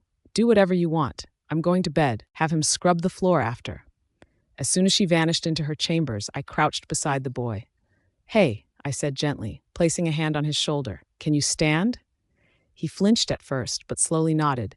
His eyes met mine for the briefest second. There was no defiance there, only the weary submission of someone who expected to be hurt. I looked over my shoulder and mind-linked Reed. "Come to the east wing. Bring a cloak." Quietly. Within minutes, Reed materialized at the balcony, dropping in like a ghost from the moonlit shadows. His wolf form shimmered just beneath his skin, always ready, always watching. "What's going on?" he asked, eyes locking onto the boy. "He needs to be taken to Sylvana Pack. We have healers there. He's not safe here." Reed blinked. "Alpha, are you sure? If Maureen finds out?" "She won't. I'll cover it. Just go." Reed didn't question me again. He wrapped the boy in a cloak and helped him up. He looked at me one last time, and for a moment, his lips parted like she wanted to say something, but no words came. They disappeared into the night. I shut the balcony doors and leaned against them, heart pounding, not from fear of being caught, but from the sick churn in my gut. What the hell had I been doing? I had once painted Maureen in my mind as this delicate, misunderstood she-wolf, the girl who had suffered under Rebecca's coldness, the one who needed protection. But now I saw something else, the way she used others, the entitlement, the cruelty, masked in silk and smiles. I had convinced myself that Rebecca was the danger, the manipulator, but the only one who had drawn blood tonight was Maureen. And worse, I helped her. And fuck, I looked like a hypocrite for trying to save the boy when I didn't even bat an eye when I asked my men to hurt Rebecca back then. So why the heck was I acting like a hero now? Her kindness must be rubbing on me. Kindness? I didn't even acknowledge it when she was still here. I caught the rabbit boy like Maureen ordered me to. I carried out tasks that made my wolf restless in his cage, and all because I thought I was doing it for a bigger cause, for the mission. But when had that excuse stopped being noble and started sounding like a coward's justification? I rubbed my face, then pulled out my phone. I stared at Rebecca's name in my contacts. Still no reply. She didn't want to hear anything from me that bad? Was she already in love with that almost dying man? The thought of Rebecca in love with another sent me into spiral, gone to marry a comatose alpha whose fate was sealed with vampire hoodlum venom. Why would she do that? But suddenly, I realized I didn't know her at all. Not really. Just like I didn't know Maureen. All my life, I had lived in shadows of assumptions, guarding the wrong people, trusting the wrong truths. I shoved my phone away and went to the window. The moon hung high, casting long, pale light across the pack lands. And for the first time in a long while, I felt like I had done a terrible mistake. Lucas's POV. The fire inside me hadn't settled since the night before. I paced the floor of my quarters like a caged beast, the soft glow of the moon filtering through the tall windows of the Athon Manor. My claws ached to shift, but I kept myself still. Even as I tried to convince myself that Rebecca was irrelevant to our mission, I couldn't stop thinking about her. Why marry a man in a coma? Why would she do something so reckless, so permanent?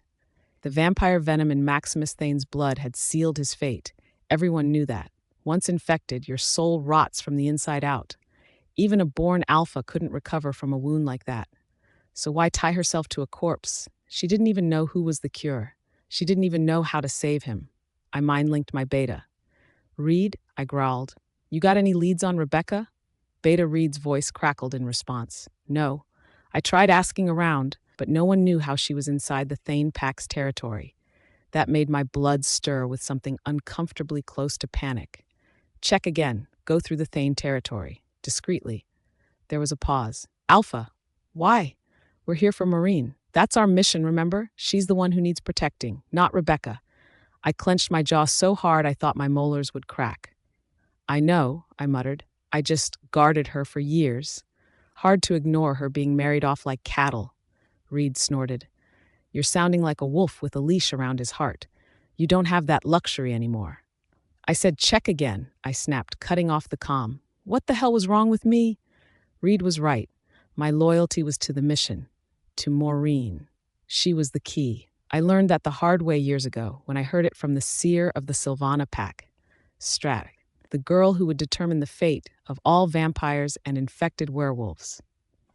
That's why I attached myself to Rebecca back then. She was the perfect distraction. Everyone thought I was her knight, protecting the quiet, damaged she-wolf no one dared get close to. But all I'd really been doing was staying close enough to Maureen without raising suspicion. If anyone found out what Maureen truly was, she'd be hunted, devoured by the very beasts we were hiding her from. So why was I losing sleep over Rebecca? To rid myself of the noise in my head, I set out that morning for Sylvana Pack. I needed to talk to the elders, maybe get my mind straight again. The journey took half the day, through forests thick with the scent of pine and snow. Fog crept low across the mountains, clinging to the terrain like ghost's breath. Sylvana was the most elusive of the allied packs. Some even whispered our blood ran ancient, older than the moon itself. Our territory sat nestled in a hidden valley, protected by wards and the bones of fallen wolves. When I crossed their borders, the air changed. My wolf bristled beneath my skin. A hum of power vibrated through the earth itself. The guards at the threshold stiffened but didn't stop me. I was expected. Inside the council hall, the elders sat in a half-circle of carved obsidian thrones. Their eyes, clouded with time but sharp as blades, pierced through me the moment I entered. You reek of conflict, Alpha Lucas, Elder Ilya rasped. Speak your purpose. I knelt low in respect. I came for an update and to offer a warning. The infected are growing bold. Elder Merrick leaned forward. How many? More than a dozen new cases in the Eastern Packs. Same symptoms. Unnatural aggression. Rotting wounds. Eyes black as pitch. A low murmur rippled through the circle. That's why vampires in some infected packs are desperate, I continued. They're searching for the key, the one in the prophecy. But I want it known. They won't lay a single claw on my fated mate. Not even a strand of her hair. If they get her, she will die. They will get every ounce of her life essence. I will die if my fated mate dies. You know that. At this, the elders fell silent. Then Ilya spoke again. They grow bolder because the blood moon approaches, she said, voice gravely. The hunger in them will rise. They will feel the pull of the key more strongly. She's still hidden in plain sight, I said. As long as I am here, I will protect her. No one suspects who she really is. I know. She can't die, Alpha, because if she does, you will too. That's how powerful fated mates are. We can't afford to lose our Alpha. The entire pack will fall, Elder Merrick said with narrowed eyes. The words dug deeper than I expected. I stood and bowed. I'll do what must be done. But as I walked away from their stone hall, those words echoed in my skull. Back at the Ethon Manor, the moon was starting to rise over the ridge. The scent of night-blooming wolfsbane filled the air. I stood at the balcony watching the pack warriors train in the courtyard below. I didn't know what I wanted from Rebecca. I didn't even know why I cared. I had a duty, a secret to protect. But even with all that, some part of me, the old part, the raw part, still remembered her scent, her voice, the way she used to smile when she thought I wasn't looking. Damn her. And damn me even more. Lucas's POV. I was supposed to feel triumphant, wasn't I? I'd just sworn an oath before the Sylvana elders that I would let no harm touch Maureen, not even the tip of her hair. I made that promise with conviction, with fire in my blood. But now, something itched under my skin, a deep crawl of something I couldn't name. I pushed the heavy wooden doors open and stalked through the halls. The pack house was alive with laughter, soft music, and the lingering scent of wine and perfume. Maureen's friends must be visiting again. I slowed when I caught her voice down the corridor. The door to the sunroom was cracked slightly open, warm firelight spilling into the hallway. I know I shouldn't have listened, but I did. "Oh gods, I can't believe that witch is finally gone." Maureen laughed, her voice sharp like broken glass. "Rebecca marrying that vegetable alpha? What a poetic ending." There was a ripple of giggles. Another girl chimed in. "Didn't her mom die tragically too? So sad." "Sad?" Maureen barked a laugh. "No, it's perfect. That old hag raised a whore, and now both of them are where they belong. Forgotten. Rebecca was always in the way." The blood in my veins turned to ice. I stood frozen in the corridor, jaws clenched so tightly it ached. My claws itched to push through my skin. One of her friends asked, "But what about your knight, Lucas? He's so loyal. It's kind of cute, honestly." Marine's voice dripped with amusement. "Lucas, please. I'm just keeping him around like a pet. He'll do anything I say, and I haven't even given him a real treat yet. If he's this obedient now, imagine when I let him think I might love him." Then she added more. "Besides, the alpha of Sylvana Pack seemed to like me. I'd rather marry someone powerful." My wolf snarled so loud in my chest I had to bite my tongue to stay silent. I should have stormed in there. I should have confronted her. But I didn't. Instead, I turned around and walked away, my fists clenched so tight my claws pierced skin. I should be happy, right? She liked me. No, she liked the version of me that showered her with luxuries. She didn't like me as Lucas, her wolf knight, the one who served her with loyalty. I stormed past the guards who tried to greet me, past the Omega tending the fire pit, past the courtyard where the younger wolves were training. I couldn't stay still. My wolf was pacing inside me, slamming against the walls of my ribs, demanding blood. I ended up at the stables. The horses huffed in their stalls, but even they sensed the fury in me and stayed silent. I sat down hard on a wooden bench and buried my face in my hands. What the hell was I doing? For years I told myself this was for the mission, that guarding Rebecca was only ever a smokescreen, that Maureen was the true target, the key mentioned in the oracle, the one the vampires were hunting, the one whose essence, if taken, could cure poisoned vampires and werewolves. If she was not my fated mate, I wouldn't care what will happen to her. Besides, curing the infected was the most logical thing to do. But the seer told me she was my mate, and she told me that my mate wouldn't be able to feel our mate bond because of her overflowing healing essence. And if my mate died, I would probably die in pain too. I couldn't let that happen. But what I saw tonight, what I heard her say, how could the moon goddess bind me to someone who took pleasure in others' pain, who mocked the dead, who lied about everything she was? I looked down at my palms, stained with the blood of every vow I'd made for her, every order I followed without question. I thought of the way she laughed when I handed her that moonstone necklace, like it was a trophy. The way she smiled when I caught the runaway rabbit hybrid for her, like I was just some dog fetching a stick. And then a face flickered into my mind. Rebecca, that quiet, storm-eyed woman who once stood tall even when her name was dragged through the mud, who never once asked me for anything, yet always carried herself with a grace that demanded respect, whose shoulder I watched heal after being clawed too fast, who disappeared into silence without warning. Why did she come to mind now? I cursed under my breath and stood. I couldn't afford distractions, not when vampires were moving again, not when the infected ones had started to creep back from the edges of extinction, hungry, desperate, searching. Still, I couldn't stop the question echoing in my mind. Did Maureen ever love me? No, that wasn't even the right question. Did she even care? I barked out a bitter laugh. Of course not. I wasn't Lucas to her. I was a pawn, a tool, a leash wrapped around my own neck, and maybe I deserved it. Because deep down, I knew. I always knew.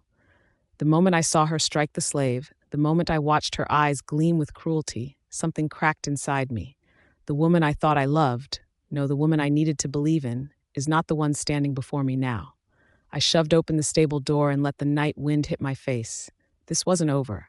I still had a duty, but maybe it was time I stopped lying to myself about who I was really protecting. And maybe, just maybe, it wasn't Maureen at all. Lucas's POV. The night reeked of trouble long before I smelled blood. Maureen wanted to go out again. She'd twirled in front of me in her silk dress, feigning innocence with that smug little smile she wore so well. Come with me, Lucas, she purred, fastening a glittering choker around her pale throat. There's a new bar downtown with imported blood wine. We'll have fun. Fun. That word didn't exist in my vocabulary when it came to guarding her. Still, I nodded. Of course, Maureen. Not because I wanted to, not because I enjoyed parading behind her like a dog in heat, but because I had to, because the shadows were moving faster these days, and because if I slipped, if the vampires got to her, it'd be the end of us all. Maureen was the key. She didn't know it, not truly, and the last thing I needed was for the other packs and vampires to find out. So I played my part. The loyal knight, the tame alpha, the shield between her and death. The bar pulsed with thumping music and cheap pheromones. Wolves, rogues, a few drunken fae, they all mingled in the chaos of moonlit debauchery. Maureen sparkled like a diamond amidst the grime, swaying with other she-wolves, laughing in that piercing, attention-starved way of hers. I sat near the corner, arms crossed, eyes never leaving her. "You're always watching," she said at one point, strutting over and leaning against me. "It's kind of hot." I gave her a tight-lipped smile.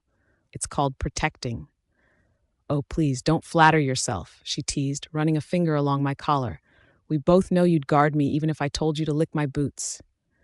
She laughed, sauntering away before I could answer. And God's help me, I didn't even disagree. Then the air shifted. My wolf stiffened inside me first, the scent of ash, blood, a flicker of shadow where there shouldn't be one. The music masked the screams until they were too loud to ignore. "Get down!" I barked, shoving past drunk wolves and startled fae. They were here, the infected, twisted vampires, long lost to their own minds, hoodlums, we called them, deranged monsters desperate for the cure. "Maureen! Lucas!" she screamed, tripping over her heels. I leapt to her, claws ripping from my fingers, eyes flashing gold. I tore through the crowd, intercepting the first hoodlum as it lunged. My claw met its throat with a wet crunch. Blood sprayed, but another came. Then another. Too many. I slammed Maureen behind me, baring fangs. "Stay down!" she shrieked, covering her ears. I ripped through the infected, primal fury fueling my strikes, but one slipped past me, jaws locking on her arm before I could react. "No!" I roared. I shredded it, sending black blood spraying across the floor, and yanked Maureen into my arms. She was trembling, wide-eyed, clutching her bleeding arm. "Lucas," she whimpered. "He bit me. Am I going to?" "No." I tightened my grip, voice low and guttural. "You're going to be fine." Because she was the key. Her blood would neutralize the poison. That was the prophecy. That was the reason I'd let myself become her knight. I shifted halfway into wolf form and burst through the emergency exit with her in my arms, ignoring the chaos behind us. I ran, barefoot, fast, leaping over alley walls and rooftops until we reached the Ethon Pack house. She was safe, or so I thought. As soon as we crossed the threshold, her head lolled back. "Lucas," she murmured. I looked down. Her skin had gone pale, her eyes fluttered. "Maureen? Hey, Maureen!" I shook her, panic setting in, and then she collapsed. No, shit!" I caught her before she hit the ground, laying her carefully on the couch. Her breathing was shallow, her arm oozing dark blood, more than I expected. Where was the immunity? Where was the resistance she was supposed to have? I grabbed my comm. "Reed, get the healer. Now." I pressed a cloth to her bite, heart racing. My claws trembled against her fragile skin. This shouldn't have happened. This wasn't supposed to happen. My thoughts were spiraling. Maureen groaned, her head turning weakly. I didn't realize Beta Reed had arrived until I smelled his approach. His voice was low, urgent. "The healer's coming. What happened?" "Hoodlums," I growled. "Too many." She was bitten. Reed's eyes widened. "But she should have handled it. She's the—" "I know," I snapped, then softened. "I know. I thought the same." He stepped forward, eyeing her. "We'll handle this." I nodded, but the fear in my chest didn't fade. Because if the vampires were hunting her harder, if they were this close to touching her, then the veil was lifting. The secret was slipping. And if Maureen was compromised, then everything I sacrificed, every order I followed, every piece of myself I silenced for her sake, might mean nothing. Rebecca's POV. The moment I stepped into the Thane Pack's grand hall, I could feel the weight of every pair of eyes. Warmth greeted me, the polite smiles, nods of welcome, but beneath them hid something else. Pity, quiet, almost invisible, but sharp enough to cut through the bravado of the room. I was marrying an alpha who was already gone. vegetative, broken. They said his name with a kind of reverence I didn't quite feel yet. Maximus Thane. Handsome, strong, a legacy etched into every line of his broad shoulders and the curve of his jaw. Even now, as I stood outside his chamber, I could see the truth in their whispers. He looked like he was just sleeping. When the door creaked open, the room inside was bathed in silver moonlight, filtering through sheer curtains. Maximus lay on the bed, peaceful as if in deep rest. His hair was a midnight wave against white silk sheets. His breath was steady. His face, untouched by time, held that same prideful strength he must have wielded once.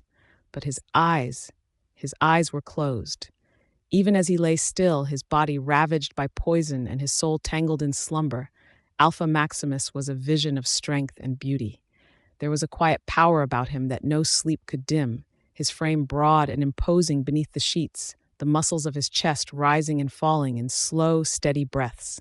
The scars across his torso whispered of battles fought and won, of pain endured with honor. His face, even in unconsciousness, looked sculpted by the gods.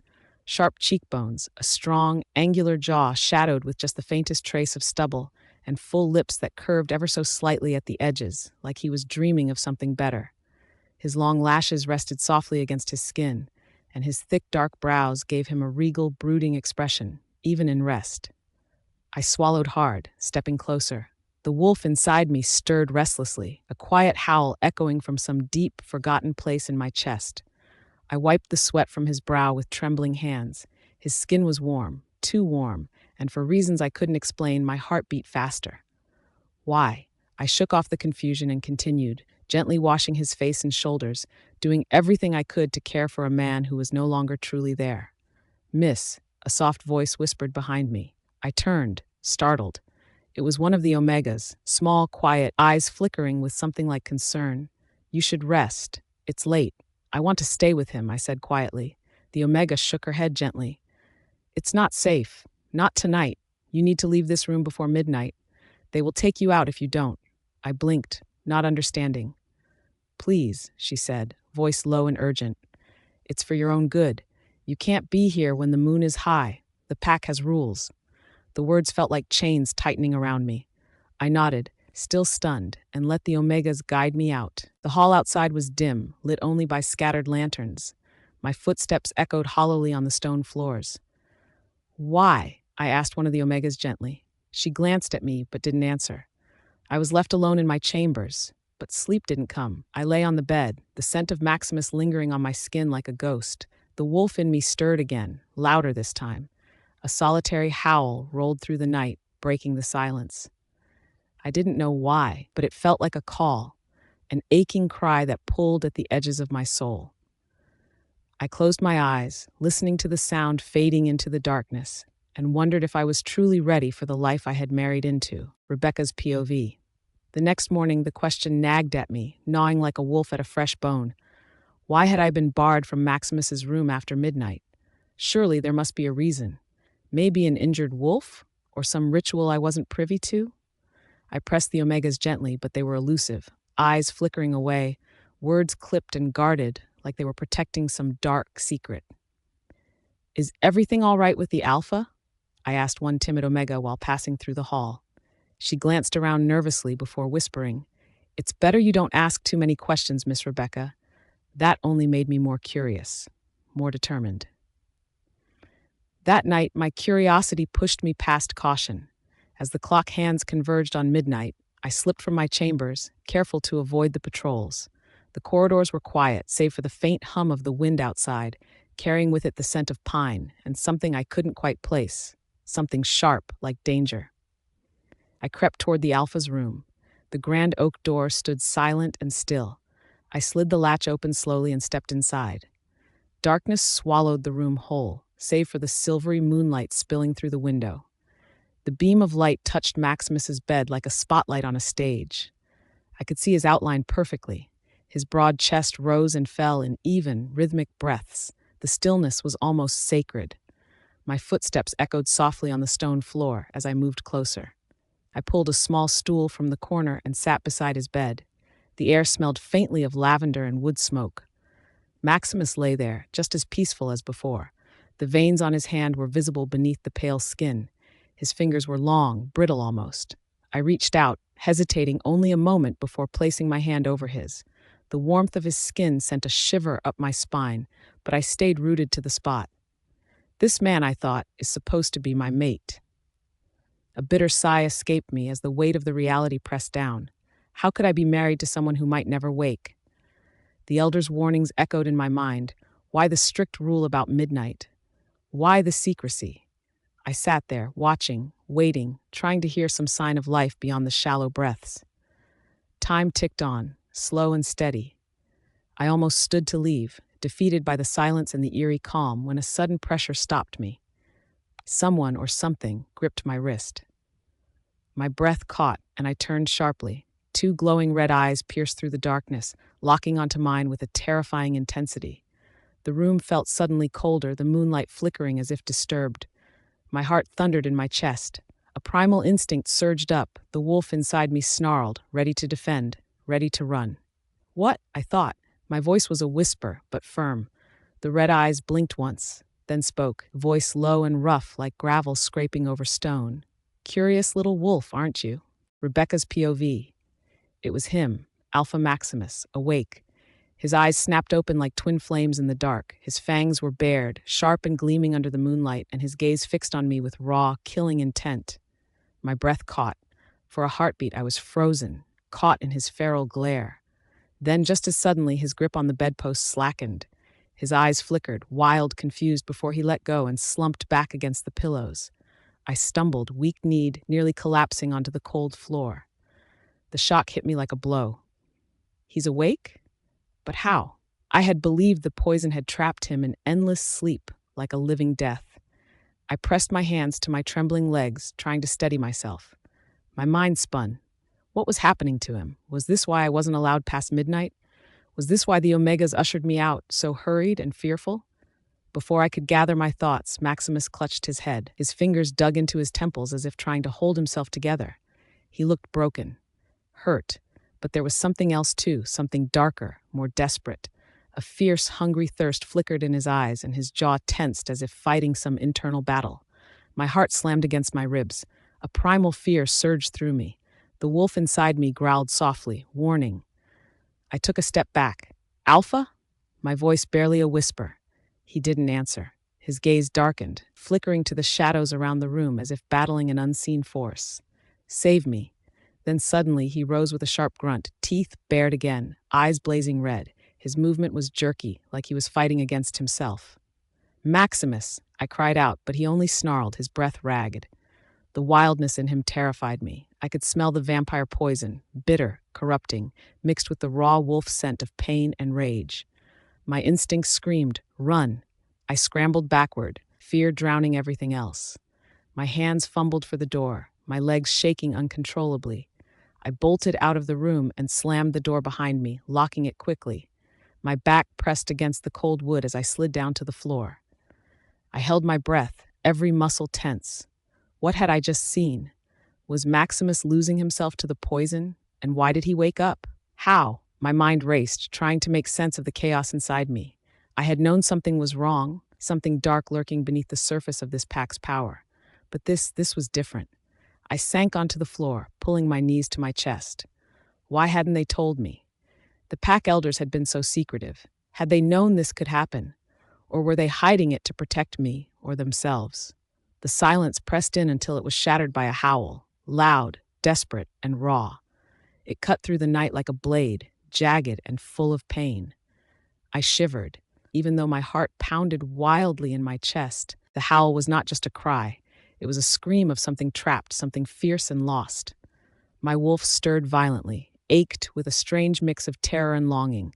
I pressed my palm to my chest, feeling the wild rhythm beating beneath my skin. I didn't understand it, but I felt it deeply. Like I was tethered to Maximus in a way I couldn't explain. Why? I whispered to the empty room. Why am I feeling this brokenness? The howl came again, this time louder, closer. I swallowed down the rising panic, forcing myself to breathe. I can't let fear rule me. Slowly, I stood and moved to the window, peering out into the silver-lit night. The pack was quiet, but the shadows danced with secrets I could not yet unravel. Maximus was awake, and everything was about to change. I wrapped my arms around myself, wishing for answers, wishing I understood why my heart felt like it was dying with him. Rebecca's POV. The morning sun had barely stretched its fingers across the sky when I found myself standing before Beta Yuan, the alpha's right hand and one of the strongest wolves in this pack.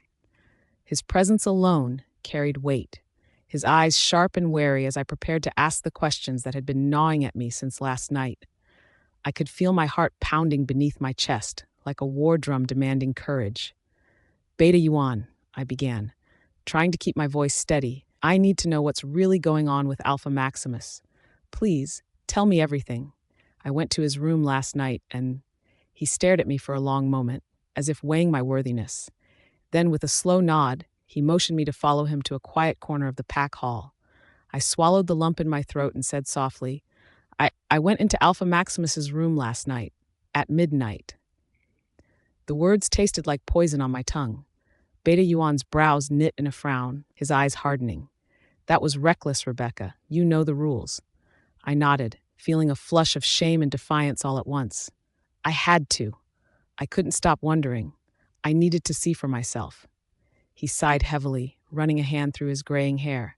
You're brave, more than most, but you also need to understand the danger. He took a deep breath, and then the truth spilled out, raw and bitter.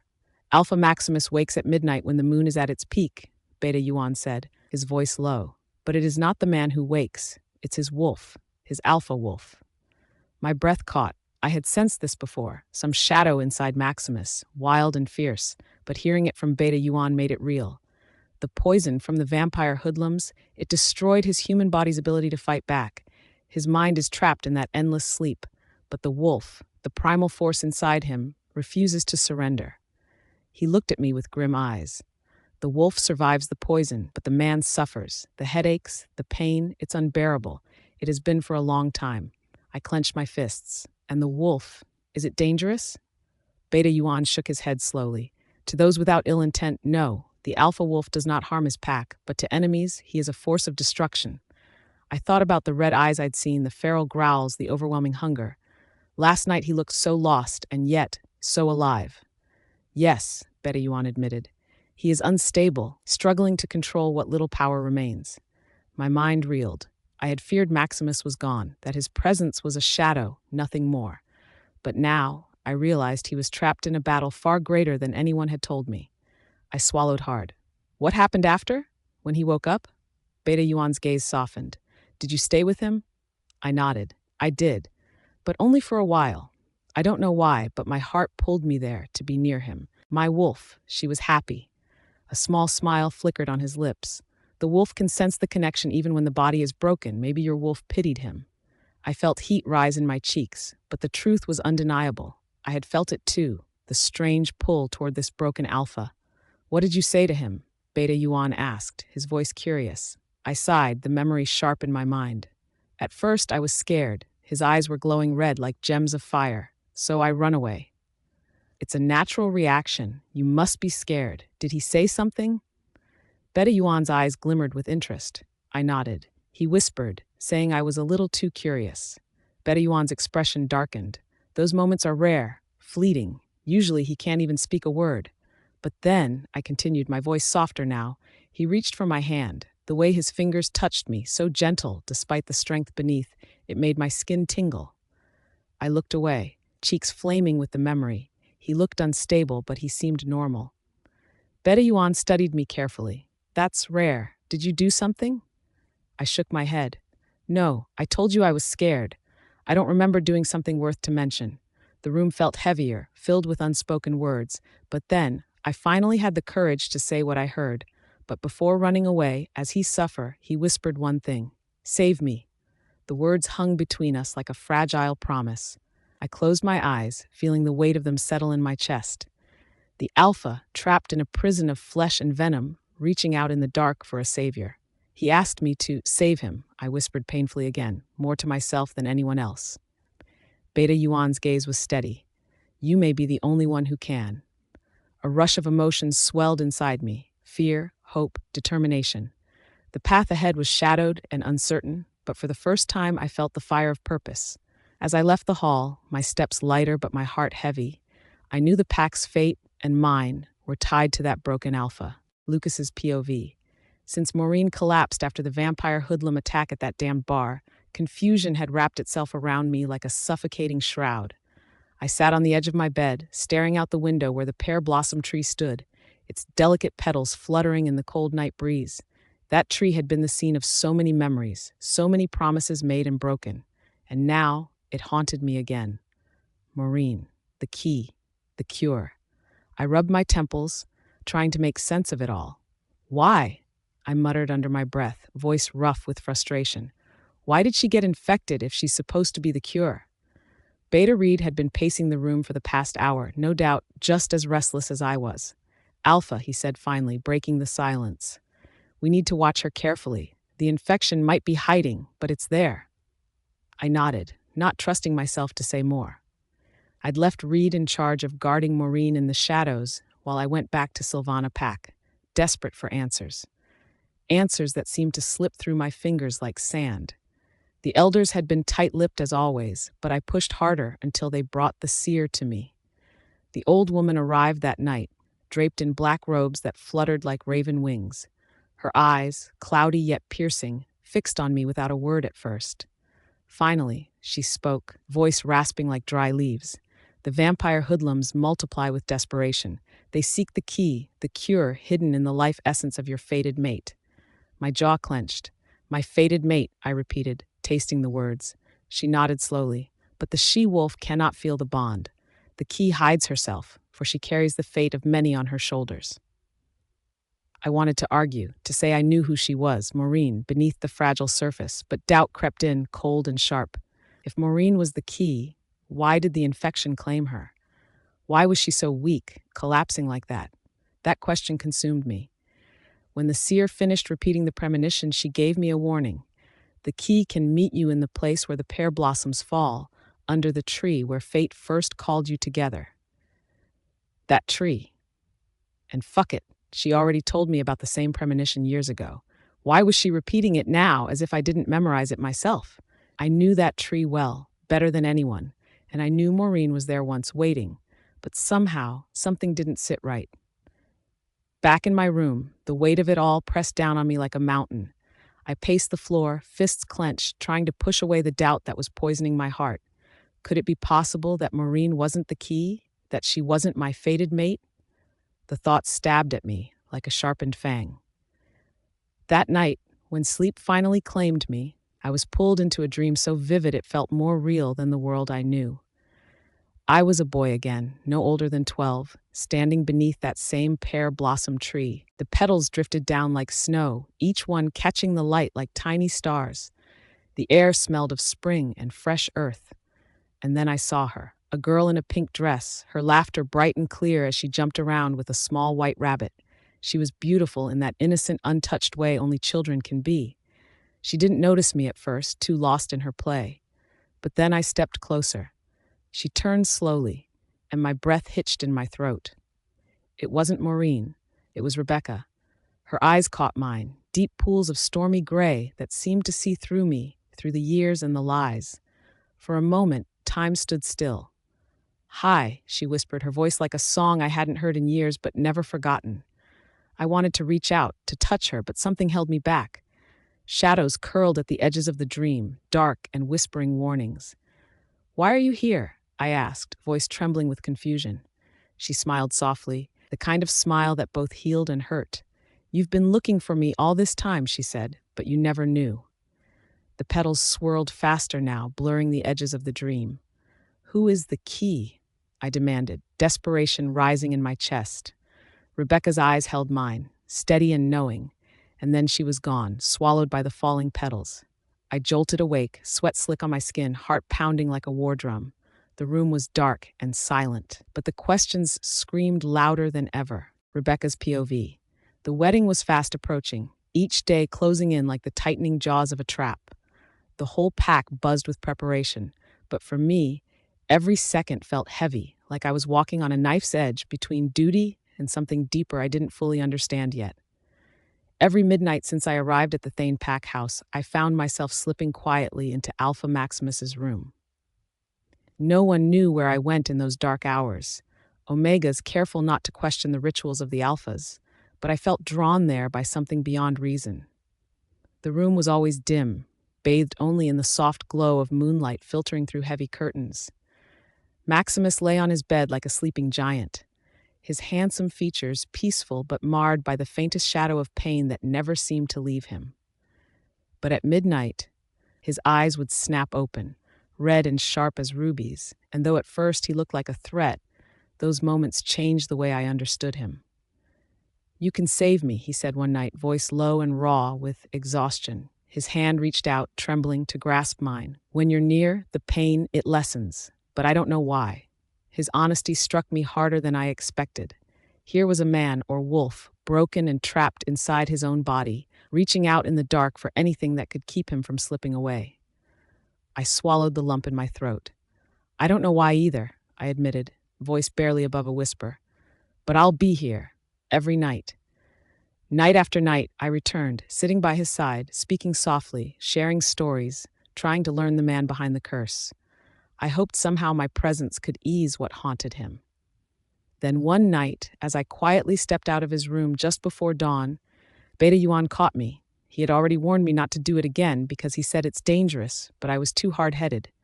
His sharp eyes flicked between me and the shadows, a mix of concern and something else, curiosity, maybe, or suspicion. "Rebecca," he said quietly, pulling me aside onto the balcony where the cold air bit at our skin. The moon hung low and heavy, casting silvery light over the quiet packed grounds. "I told you it's dangerous." I looked down, heart pounding. "He's not, Beta Yuan. He told me already. His pain lessens whenever I'm with him," I admitted. "I'm no longer scared, okay?" I realized he's harmless upon coming back to his room each night. He sighed heavily.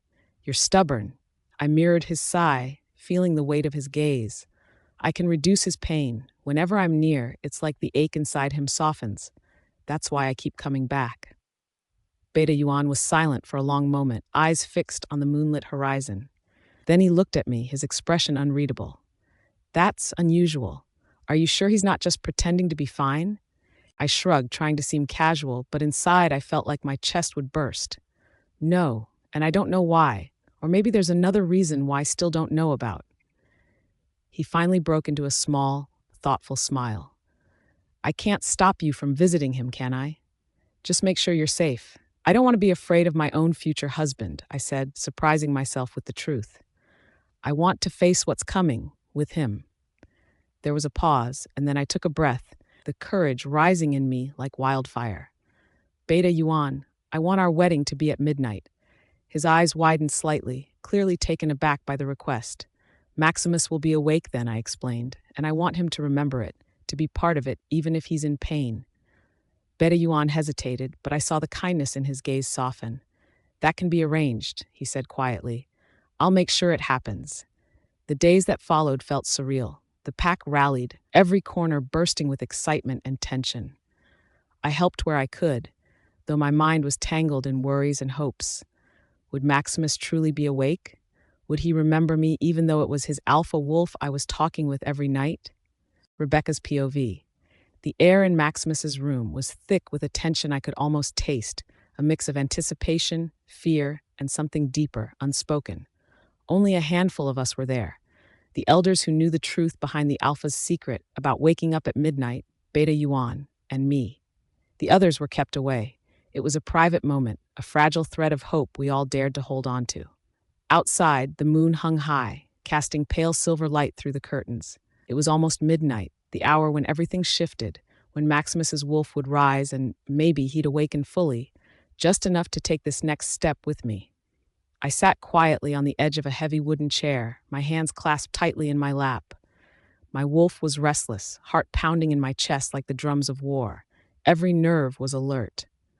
"Rebecca," Beta Yuan's voice was calm but low, a steady presence in the heavy silence. "Are you ready?" I met his gaze and nodded. "I'm ready." The elders murmured quietly, their words a blessing, a prayer, something ancient, old as the moon itself. I could feel the weight of their eyes, the unspoken hopes of the pack resting on this moment. Then the room shifted.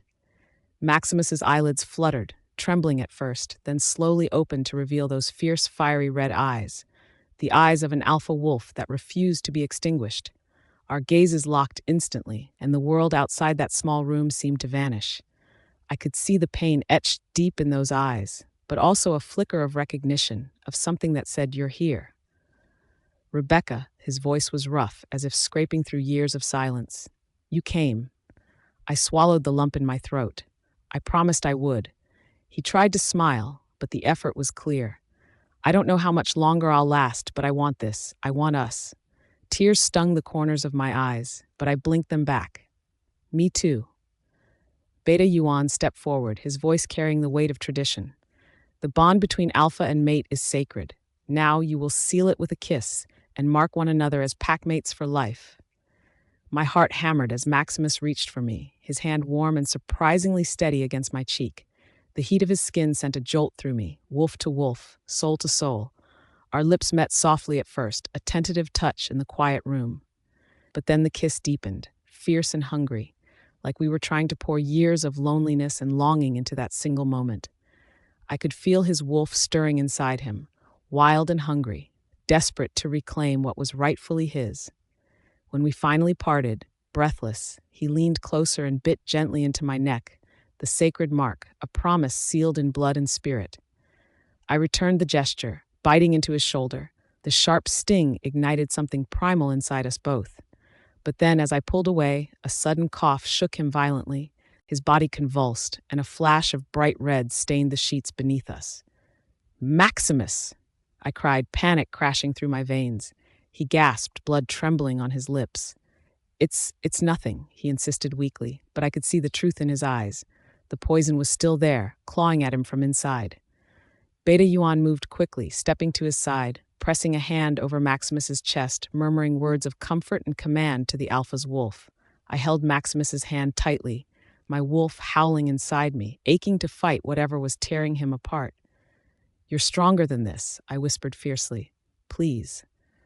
Maximus looked at me, eyes gleaming with a mixture of pain and something fierce, hope. "Save me," he breathed. The room seemed to shrink, the weight of that single word crushing and sacred all at once. I nodded, tears slipping down my cheeks. "I will." The elders gathered around, their presence a shield of strength and ancient power. Beta Yuan's grip tightened as he muttered an incantation, a blessing and a battle cry against the darkness inside Maximus. I leaned in close, feeling the heat of his breath, the steady beat of his heart beneath his trembling skin. "We're bound now," I said softly, "so don't die on me, please." The room settled into a quiet hum, the kind that comes when the world holds its breath, waiting. But when he coughed blood again, I felt like my world was collapsing. It was more painful now because he was already my fated mate. He marked me already. Lucas's POV. The remnants of the dream clung to me like mist. That memory, buried deep, now searing bright. The girl under the pear blossom tree. It wasn't Maureen. It was Rebecca, my true mate. The truth hit me like a lightning strike. I saw Maureen under the pear blossom tree before too and assumed she was the one. But I forgot that I met Rebecca first, under the same tree. How could I forgot? Fuck.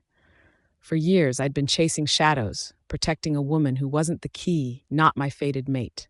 The pieces were finally snapping into place. Rebecca was the one I was meant to find, the one I'd cast aside, the one I'd hurt without knowing. I sat up, running my hands through my hair. How did I forget? How had I been so blind? The weight of regret crushed me. All those times I pushed her away, all the coldness, the doubt. I swallowed hard, anger and sorrow tangled in my throat. "Damn it," I muttered. I needed to know everything, needed to act fast. Reaching for the mind link, I called Reed. "Reed," I said, voice rough. "I just remembered, Rebecca was under the pear blossom tree when I was 12. She's my mate, not fucking Maureen." There was silence on the other end, then Reed's low voice. "Alpha, that changes everything. But I've got bad news. The vampire clan, they're moving. It's like they know who's the cure now." A cold shiver ran down my spine. Damn vampires, they're faster than I thought. I clenched my fists. "I'm heading to the Ethon Pack. I need to talk to Alpha Rowan. When is Rebecca's wedding?" "Tonight. Midnight," Reed said grimly. My blood ran cold. "Tonight I have to stop this. No way I'm letting my mate marry another, especially an alpha who's barely awake. Alpha, be careful. I ended the link and stood abruptly, pacing the room.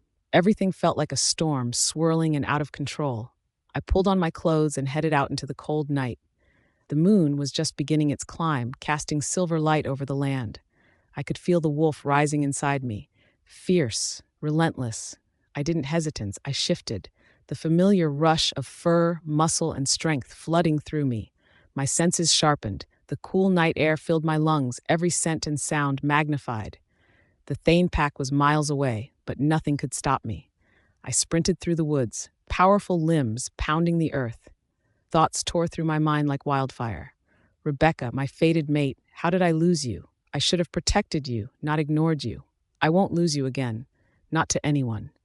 The wind whipped past my snout, and I let out a howl, a warning, a prayer, a desperate plea. But time was against me. The ache in my chest was deep, but my resolve was deeper. As I strode through the woods, memories flooded me. Her laughter, her strength, the way her wolf had howled in harmony with mine. I wasn't ready to give up. Not now, not ever. The path ahead was dark, twisted with pain and danger. But I would run it all, cross every boundary, break every chain to reclaim what was mine. Because mate or not, bond or no bond, Rebecca was my heart, and I was her alpha. Third person's POV. The morning sun barely kissed the horizon, casting the world in pale gold, but inside the Thane pack's territory, dread hung thicker than any fog. Alpha Maximus lay in his room, silent and still. The deep sleep he'd fallen into after coughing up blood was more than just rest. It was a retreat into the shadows of his own failing body. The mate bond between him and Rebecca pulsed quietly, but it was no comfort. Rebecca sat at his bedside, her heart twisting in helpless agony. She thought she could ease his pain, ease the torment that twisted inside him like a living thing. But now, all she felt was an unshakable ache, an invisible weight pressing down on her chest. The alpha she was to marry was slipping away into the darkness, and she was powerless to stop it. "I thought I was helping you," she whispered, fingers brushing his pale cheek.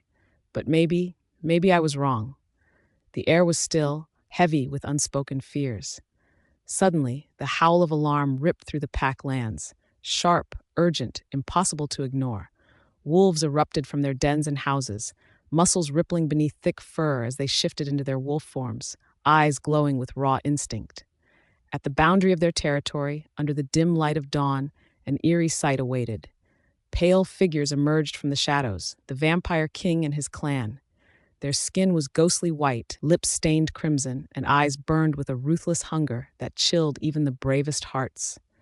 Behind them limped a frail old woman, bound and gagged. Despite her weakness, her eyes burned bright with a seer's fierce determination. The vampires had captured the seer that Sylvana Pack had been protecting for years. That was how the vampires found out about the whereabouts of the cure. The pack's wolves growled low, baring teeth, hackles raised. They formed a defensive circle, but the tension was palpable. Without Alpha Maximus to lead, the pack's movements were disjointed, uncertain. "Bring me the girl," the vampire king's voice hissed, cold as the grave. "She is the key, the cure to the poison that curses my clan. We need her life essence." The old seer's eyes locked onto Rebecca, despite her bonds. She lifted a trembling finger, pointing a gnarled hand at the she-wolf standing nearby. "Her blood," the seer rasped, "will save us, but it will cost her everything." Rebecca's breath caught in her throat. Her wolf growled fiercely beneath her skin, warning her to run, but her feet felt rooted to the spot. The vampires advanced. The pack fought with desperation, but without Maximus, they were scattered and vulnerable. Wolves lunged and snapped, but the vampires were swift and cunning. Their fangs sank deep, their claws raked with deadly precision. "Fall back," a Beta Yuan snarled. "Protect the Luna." But it was too late. A sudden clash erupted as vampire hands grabbed Rebecca. She fought with every ounce of strength, but the cold grip was relentless. Panic flared in her chest as she struggled against the hands that would steal her life away. Just then, the air shifted. A new presence arrived. From the shadows of the forest, a powerful figure emerged. It was Alpha Lucas of the Sylvana Pack, lone and fierce, his wolf form radiating raw power. "Step back," Lucas commanded, voice ringing clear and strong. "I'm Alpha Lucas, and I will fight to the death to protect my mate."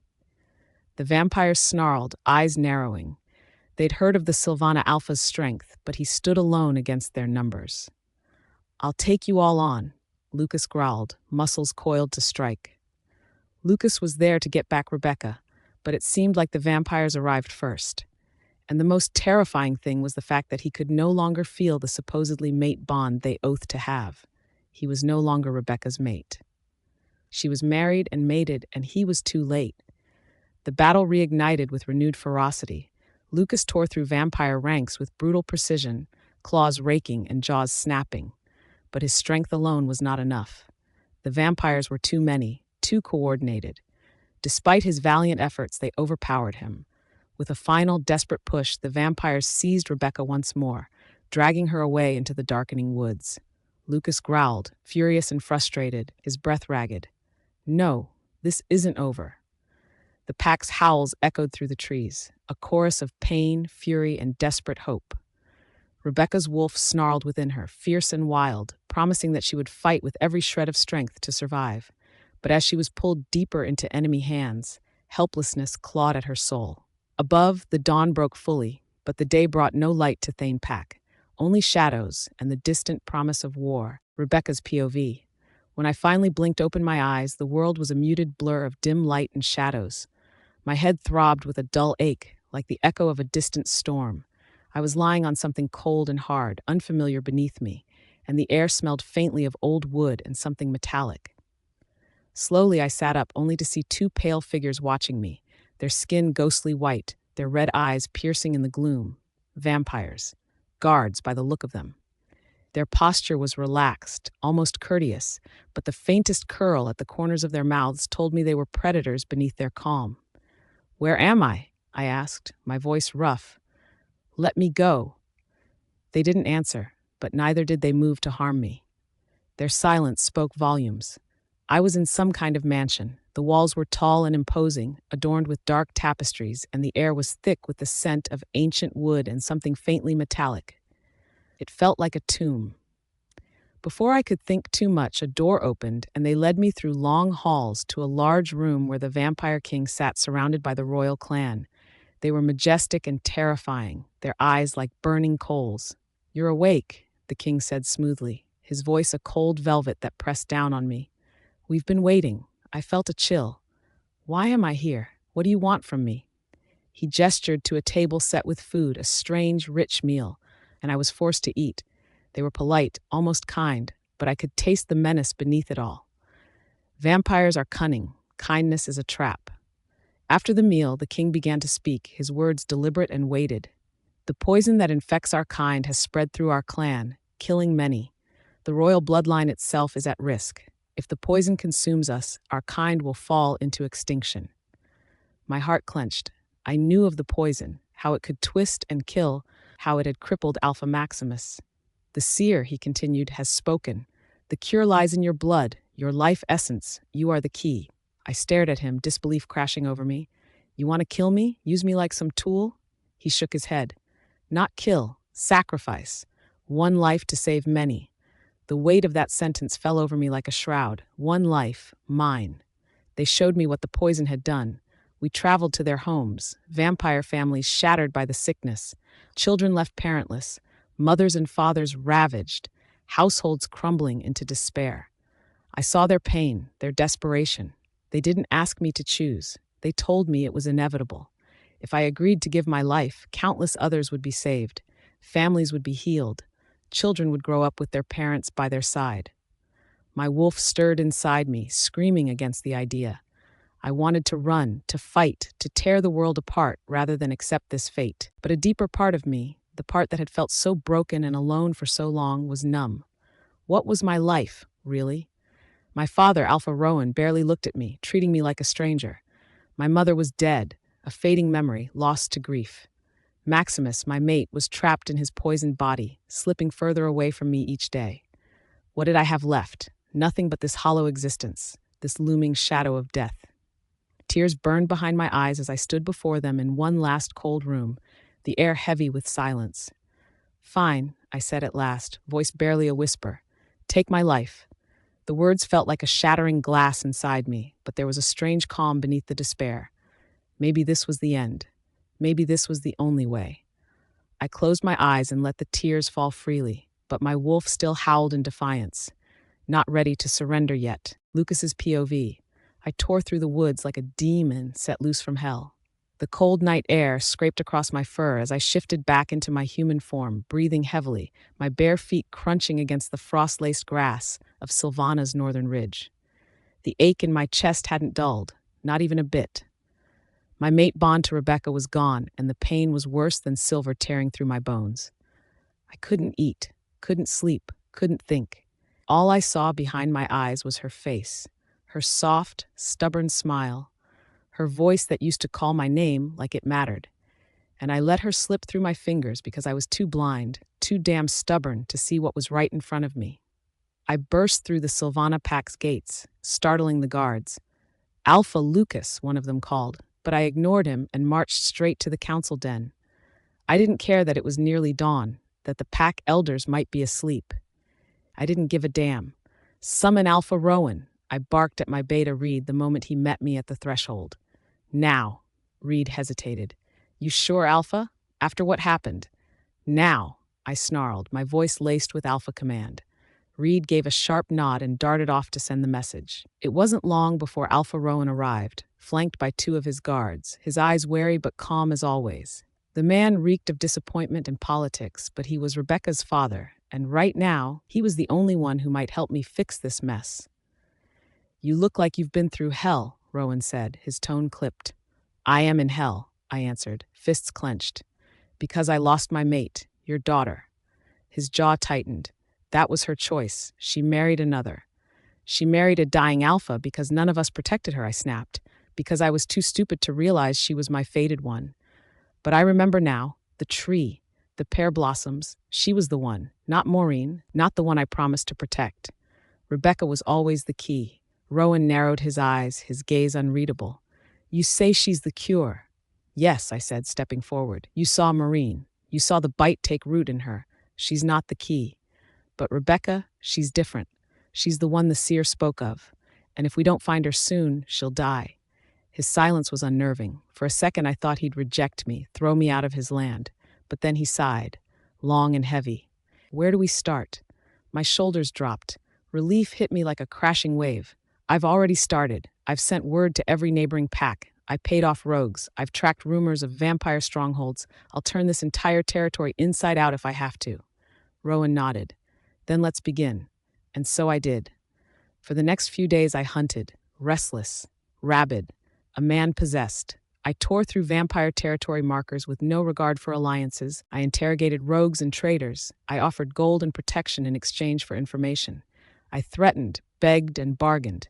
Nothing mattered but getting her back. Every lead brought me closer to madness.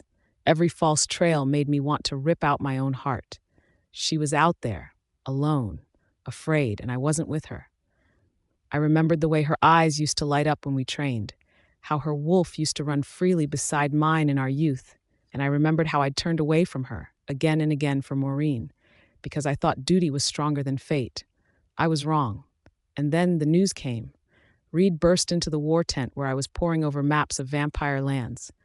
Alpha, he panted, we got a message from Thane Pack. You need to hear this. I stood immediately. What is it? Alpha Maximus, he said, he's awake.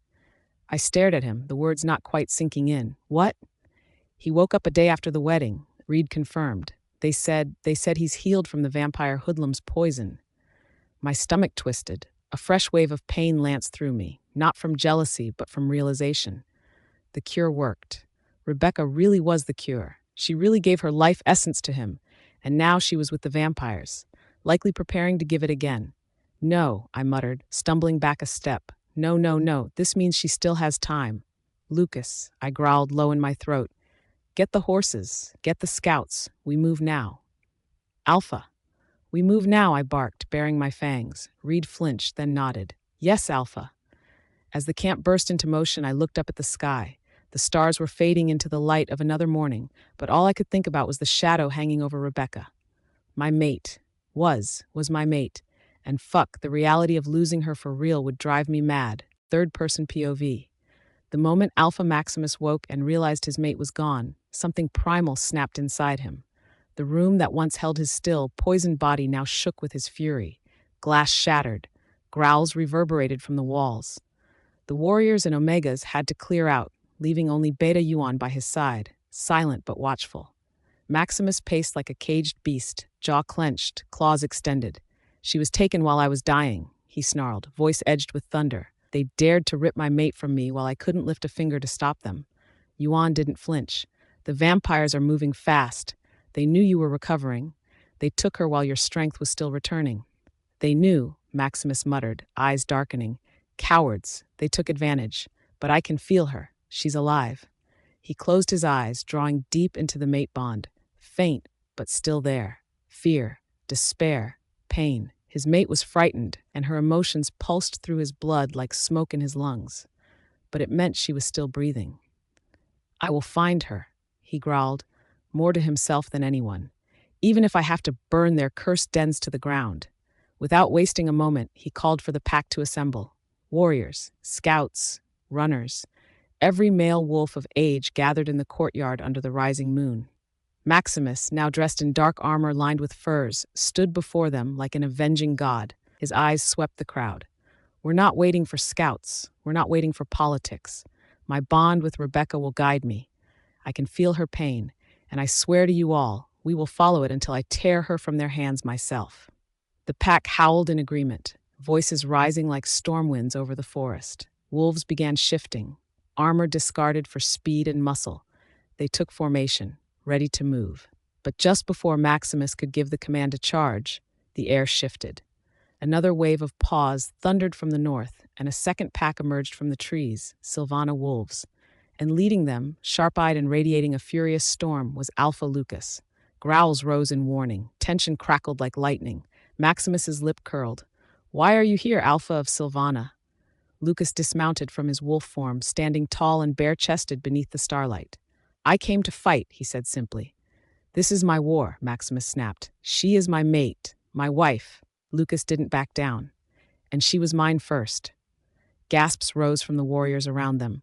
Even Beta Yuan turned his head slightly, alarm flickering in his expression. "What did you say?" Maximus's voice was ice and rage. "I said," Lucas stepped forward, "she was fated to me. I knew her when I was a boy. She was the one under the pear blossom tree. I was too blind to see it before, but now I remember everything. I was supposed to be hers." Maximus's eyes shifted gold. "And you come here now? When she's my bonded mate? When I carry her mark and she carries mine?" "I didn't come to steal her from you," Lucas said, voice hard but sincere. "I came to make sure she doesn't die." Maximus let out a furious growl, body trembling. The mate bond burned in his chest, and the idea of another male claiming Rebecca, no matter the truth of it, sent fury roaring through his blood. He lunged forward, but before fangs could sink into skin, Beta Yuan leapt in between them and pushed his alpha back. "Enough," Yuan barked. "Not now." Reed was quick to do the same, grabbing Lucas's shoulder and pulling him away. "You want to kill each other? Do it later," he growled. "Right now, she might be dying, while we argue like pups over a bone." The two alphas snarled but stood down, breathing hard, eyes locked like predators who'd tear each other apart at any other time. "I don't trust you," Maximus growled. "I don't care."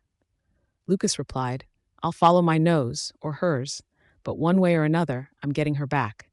The wolves of both packs were silent, watching their leaders with barely concealed tension. Maximus turned to his warriors. "Split into flanks. My beta will guide the east. I'll take the north. Sylvana wolves will follow Alpha Lucas through the western trail. If anyone scents her, howl. No one engages without signal. We move at dusk." The warriors howled in answer. As the flanks began to organize, Maximus stared at the horizon, his heart thudding like a war drum. "She's not dying today," he murmured under his breath.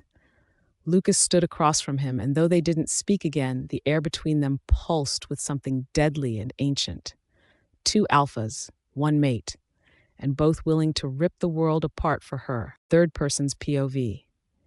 The night air was thick with tension as Alpha Maximus sprinted through the dense forest, his massive black wolf form slicing through the shadows like a storm. The mate bond pulsed within him, urgent, panicked, fragile. Rebecca. She was weakening fast. He could feel her terror like a dagger to his heart, the bond screaming with her every fading heartbeat. They had reached the outskirts of the vampire stronghold, an eerie mansion hidden deep in a forgotten woodland village where the undead lived under a blood-stained moon. Beside him, his warriors growled, fur bristling, fangs bared. Beta Yuan kept pace beside him, low and ready. Maximus shifted back into his human form, bare feet crunching on the gravel path leading to the wrought iron gates. His chest heaved with fury. His fists were clenched, claws threatening to rip through his skin. "She's here," he snarled, voice rough and guttural. "They're bleeding her dry. I can feel it." The vampires were waiting. Lines of them stood beyond the gates, guards, nobles, and warriors alike. Their red eyes glowed in the moonlight, emotionless but determined. Behind them, shadowed figures began to emerge, healed vampire hoodlums, their eyes no longer clouded by madness. They stood taller, stronger, and that made Maximus burn hotter with rage. They were healing. That meant Rebecca was losing everything. "We do not wish for war," one of the vampire leaders said, stepping forward. His voice was cool and calm, too calm for Maximus's taste. "But we will do what we must. Our kind faces extinction." "You're already dead," Maximus growled. "If you don't release my mate, I'll make sure of it." The vampire's smirk vanished. The gates opened with a slow creak, not in surrender, but as a challenge. Maximus shifted without hesitation, his howl ripping through the air, a cry of agony and war. His warriors followed, launching forward like a tidal wave of fur and fury. Meanwhile, inside the mansion, Rebecca lay atop an ornate stone altar, her body bound by glowing silver chains etched with ancient runes. Her skin was pale, her lips trembling. Around her, robed vampires chanted, drawing her life essence through an arcane ritual. The crimson light emanating from her chest flickered like a dying flame. She whimpered, her mind foggy, her strength nearly gone. She wanted to scream, to call for help, but she could barely breathe. Her bones felt hollow, her heart beat slow. Was this what death felt like? Then she heard it. The howl, his howl. Maximus. Tears flooded her eyes as strength flared in her soul. Her wolf, silent for so long, surged within her. Her lips parted, and she howled, a cry of desperation, of love, of resistance. Outside, Maximus skidded to a halt. His ears twitched. "Rebecca," he whispered, breath catching. Her voice was faint in the night air, but it was enough. He roared, barreling through vampire guards. Claws met fangs, bone met flesh. The night was filled with battle cries and growls, but Maximus did not stop. He carved a path of destruction straight to the mansion doors, his wolf form bloodied and battered. "Move," Beta Yuan bellowed, following behind with the warriors. Inside, two vampires held Rebecca down as the ritual neared completion. The blood-red light brightened, and then shattered like glass when Maximus crashed through the walls, roaring with rage. He was pure fury incarnate, his golden eyes blazing as he slammed into the vampires, throwing them against the stone walls with a snarl that echoed like thunder. "Don't touch her," he shouted. He shifted back into human form and rushed to her side. His hands cradled her face, brushing away her tears. "Rebecca, I'm here." "Maximus," she whispered weakly, her eyes fluttering. He hugged her tightly, trembling with rage and guilt, his arms wrapped around her protectively. "Anyone else who lays a hand on her dies," he growled to the vampires gathering around them. Then an aged hand touched his shoulder. Maximus turned, fangs bared, but paused when he saw the old seer, the very one from the prophecy. Her eyes were cloudy, but her voice was clear. "Stop this," she said. "All of you." The vampires stilled. The wolves growled but held back. "I can feel it," the seer whispered, placing a hand on Maximus's chest and another on Rebecca's. "The bond. It is true and strong. She is your mate, and through this bond, she is not the only one who holds the cure. Now it flows through both of you." Maximus frowned. "What do you mean?" "If you give her your essence," the seer said gently, "you can save her life. The ritual is not yet complete. You can reverse it, but only together." Rebecca looked at Maximus with wide, glassy eyes. What does she mean?" "It means we can survive this," Maximus said, brushing her hair from her face. "You're not dying for anyone, not even for 100 vampires." He lifted her gently from the altar and held her tightly. "We'll share what they need, but on our terms. No more death, no more pain." The seer nodded solemnly. They must mark each other again, this time not for mating, but for merging. Let the mate bond become a conduit. Let their union become the cure. With a deep breath, Maximus sank to the ground beside her. Rebecca nodded weakly, placing her hand on his chest. "I trust you," she whispered. He leaned in and kissed her, not just as her mate, but as her salvation. As their lips met, a radiant golden light erupted from their bodies, blinding the room. Their mate bonds surged and pulsed, and a wave of warmth spread through every vampire in the room. The taint of the poison began to lift. Rebecca gasped as strength returned to her limbs. Her heart pounded anew. She was alive. The seer smiled. "It is done." Third-person POV. The ancient seer stood before them, her wrinkled hands raised, her voice a thread between worlds. "Let the bond flow. Let the essence pass, not from one but through both. A cure shared in love shall not claim a life in return." A light, neither sun nor moon, began to glow around the two. Maximus's deep eyes, still sharp with the fury of war and the ache of nearly losing her, now softened into something sacred. Rebecca's eyes shimmered with unshed tears, not from fear, but from release. She had been ready to give her life. Now she was being given something else, hope. The air shifted. Power crackled like a storm bottled in silence. All around the land, those cursed with the vampire poison, be they fanged or clawed, began to stir. The pain that had choked their veins and stolen their minds began to fade. The next morning came gently, ushered in by birdsong and the scent of dew. Within Athon Pack, the tension of war had eased, replaced by the quiet murmur of healing. Rebecca remained at her father's pack house, resting with Maximus at her side. Though she ached from the ritual, her soul felt light, unburdened. Maureen stirred from her long slumber that day. Her eyes fluttered open, pupils adjusting to the sunlight streaming through gauzy curtains. She blinked, confused at first, until her gaze landed on a familiar face beside her bed. "Rebecca?" Her voice was hoarse. Rebecca nodded slowly. "You're awake." Maureen's eyes widened further, at the sight of the strong, imposing man beside Rebecca. He was dressed in sleek black, his presence radiating quiet authority. Their hands were entwined. Who is that?" she rasped. Rebecca's smile didn't waver. "This is my husband, Maximus Thane, alpha of the Thane Pack." "Husband?" Maureen tried to sit up, disbelief etching every line of her face.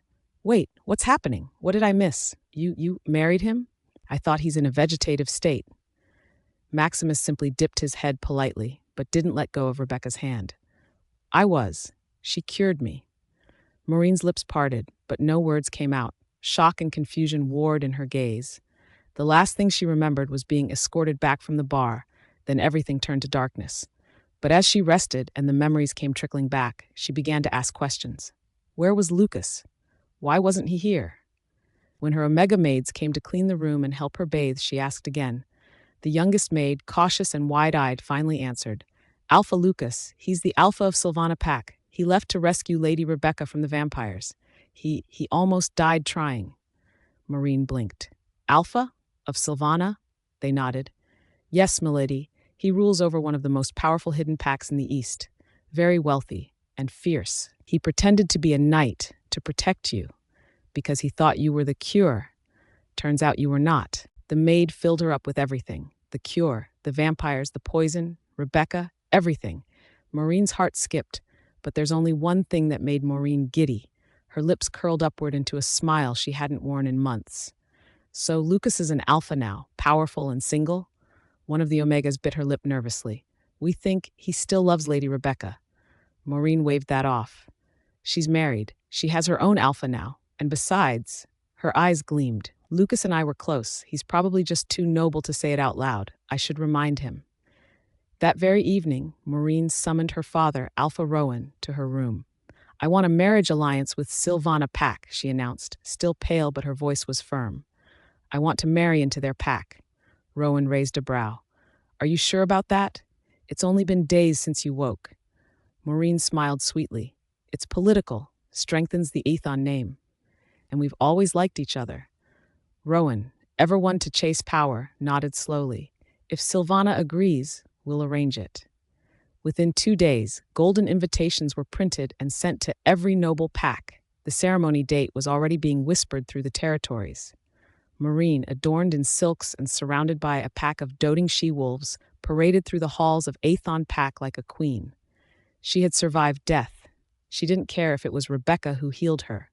and now she would marry an alpha. One afternoon, as Rebecca walked the garden hand in hand with Maximus, the scent of cloying perfume wafted past. "Well, well, enjoying your stroll, sister?" Maureen said with a sickly sweet smile. Rebecca gave her a nod. "Just taking in the air." Maximus needed the quiet. Maureen's eyes flicked over Maximus, then narrowed. "You're lucky, you know, but not everyone settles for second best." Rebecca raised a brow. "Is that what you're calling Maximus, second best?" Maureen let out a high laugh. "Oh no, not him. I mean, your whole situation. You just happened to be there. But Lucas," she twirled a strand of hair, "he's power, mystery, strength, not to mention far more feared." Maximus, whose hand still held Rebecca's, said calmly, "Status, huh? I'm sure Thane Pack's the strongest, only second to the royals." Maureen's smile froze just for a second, then returned. "Well, let's see how long that lasts." That evening, behind closed doors and thick curtains, Maureen ranted to her circle of she-wolf friends. "She thinks she's so perfect now, walking around with a cured alpha. I swear, I'll ruin that marriage. I'll make her wish she never met him. Lucas will see her for what she is, and he'll choose me." Her friends chuckled nervously. "But what if he doesn't?" one asked. Maureen's voice dropped to a whisper, venom lacing every word. "Then I'll make him." Outside, the moon rose. The wind howled gently through the pear blossom trees, whispers of the past and warnings of what might come. And somewhere, far from Athon Pack, Alpha Lucas stood in the dark, looking at the little treat he prepared for Maureen, the woman who treated him like shit, the same woman who wasted his time, third person's POV. The grand hall was aglow with golden light, draped in silver banners bearing the crest of the Sylvana and Ethon Packs. Tonight was the engagement celebration, Maureen's grand moment. At least that's what she thought. Guests from various allied packs filled the hall, chattering, toasting, and exchanging formalities. Rebecca stood at the entrance, her fingers loosely entwined with Alpha Maximus's. Dressed in a flowing gown of deep sapphire that shimmered with every step she took, she seemed to glow under the lights. Maximus stood beside her like a living monument, tall, sharp-eyed, and undeniably powerful. The bond between them was palpable. A herald's voice rose over the hum of conversation. "May I have your attention?" The room quieted instantly. "Tonight, we celebrate the engagement of Lady Maureen of the Ethon Pack and her future mate, a representative of the noble Sylvana Pack." Maureen strutted onto the platform with a smug smile, the silver accents on her dress catching the light. She waved delicately to the crowd, already imagining the applause that would follow once Alpha Lucas stepped forward. "And now, the representative of Sylvana Pack, Elder Curon." An audible gasp rippled through the hall. From the crowd emerged an older man, dignified, gray at the temples, and with the sharp stare of a seasoned warrior, but very clearly not Alpha Lucas. Maureen's smile faltered. Her hand, poised midair, froze as Elder Curon approached the stage. She blinked rapidly, as if trying to wake herself from a nightmare. "There must be a mistake," she cried, gripping the edge of the podium. "Where's Alpha Lucas?" The room stilled, all eyes now turning as Alpha Lucas strode in from the side doors, dressed in his ceremonial black and silver. He carried himself with the composure of a true alpha, but his expression was unreadable. He approached the stage casually, hands clasped behind his back. "No mistake, Maureen," Lucas said, his voice calm, deadly clear. "You wanted to marry into the Sylvana Pack, didn't you? So I arranged a union. Elder Curon is a well-respected leader. He will honor your ambition." Maureen's face drained of all color. What are you saying?" she stammered, eyes darting toward her father, Alpha Rowan. "Your marriage was arranged for political alliance," Rowan said with a shrug from his table, sipping his wine like this was all of little consequence. "Sylvana is a strong ally. Consider this your contribution." Maureen trembled with fury. "But, I thought you wanted me." Lucas stepped closer, his jaw tense. "I never wanted you, Maureen. Not truly. I was a fool to like you once in my life." Her lower lip quivered. "But I am fated for someone else. Always have." And with that, Lucas turned his gaze across the room, locking eyes with Rebecca. She stood still, her eyes narrowing with recognition. Maximus's hand gripped hers a little tighter, sensing what was coming. Lucas stepped down from the stage and crossed the floor toward her. "Rebecca," he said, his voice barely above a whisper. Maximus stepped forward slightly, but Rebecca placed a hand on his chest. "I'll be back," she said gently. They stepped out onto the balcony, the air cold and crisp with the scent of pine. The moonlight cast shadows across Lucas's face as he looked at her with haunted eyes. "I know it's too late," he began, his voice thick, "but I needed to say it. I remember everything now. Under the pear blossom tree, the day we first met. You were mine, and I was a fool to let you go." Rebecca looked away, her breath fogging in the cool air. "You didn't just let me go, Lucas. You broke me." "I was blind," he admitted, "and cowardly. I should have fought for you when I had the chance. I should have seen you for who you really were instead of chasing shadows. I was too damned blinded, thinking that Maureen was my fate, but I protected the wrong one. It should have been you, all along." She turned back to him, eyes glistening. "You had every chance, and I waited. Moon after moon, I waited for you to choose me, and when I finally stopped waiting, Maximus chose me. Even when he was broken, he chose me." Lucas dropped to his knees, pain etched into every line of his face. "Please, just tell me if there's even a sliver of hope left." Rebecca knelt slightly, just enough to meet his eyes. "I loved you once, Lucas," she whispered, "but I don't anymore. I found someone who saw me, cherished me, and fought for me even when he couldn't speak. You lost me long before tonight." She rose and walked away, leaving him on the balcony, frozen. From the shadows, he watched as she returned to the hall, her hand immediately claimed by Maximus. The music rose, and they danced. She twirled beneath the soft lights, laughter in her voice, her head thrown back in joy. Maximus held her close, his hand firm on her waist, his gaze filled with pride. The whole room saw what love looked like, complete, healing, and unshakable. Lucas remained in the darkness, a lone wolf mourning his greatest loss. The music swelled as the newly bonded pair danced on, lost in each other, a perfect harmony of past pain and present joy. And so the moon bore silent witness to a love lost and a love that endured. The end.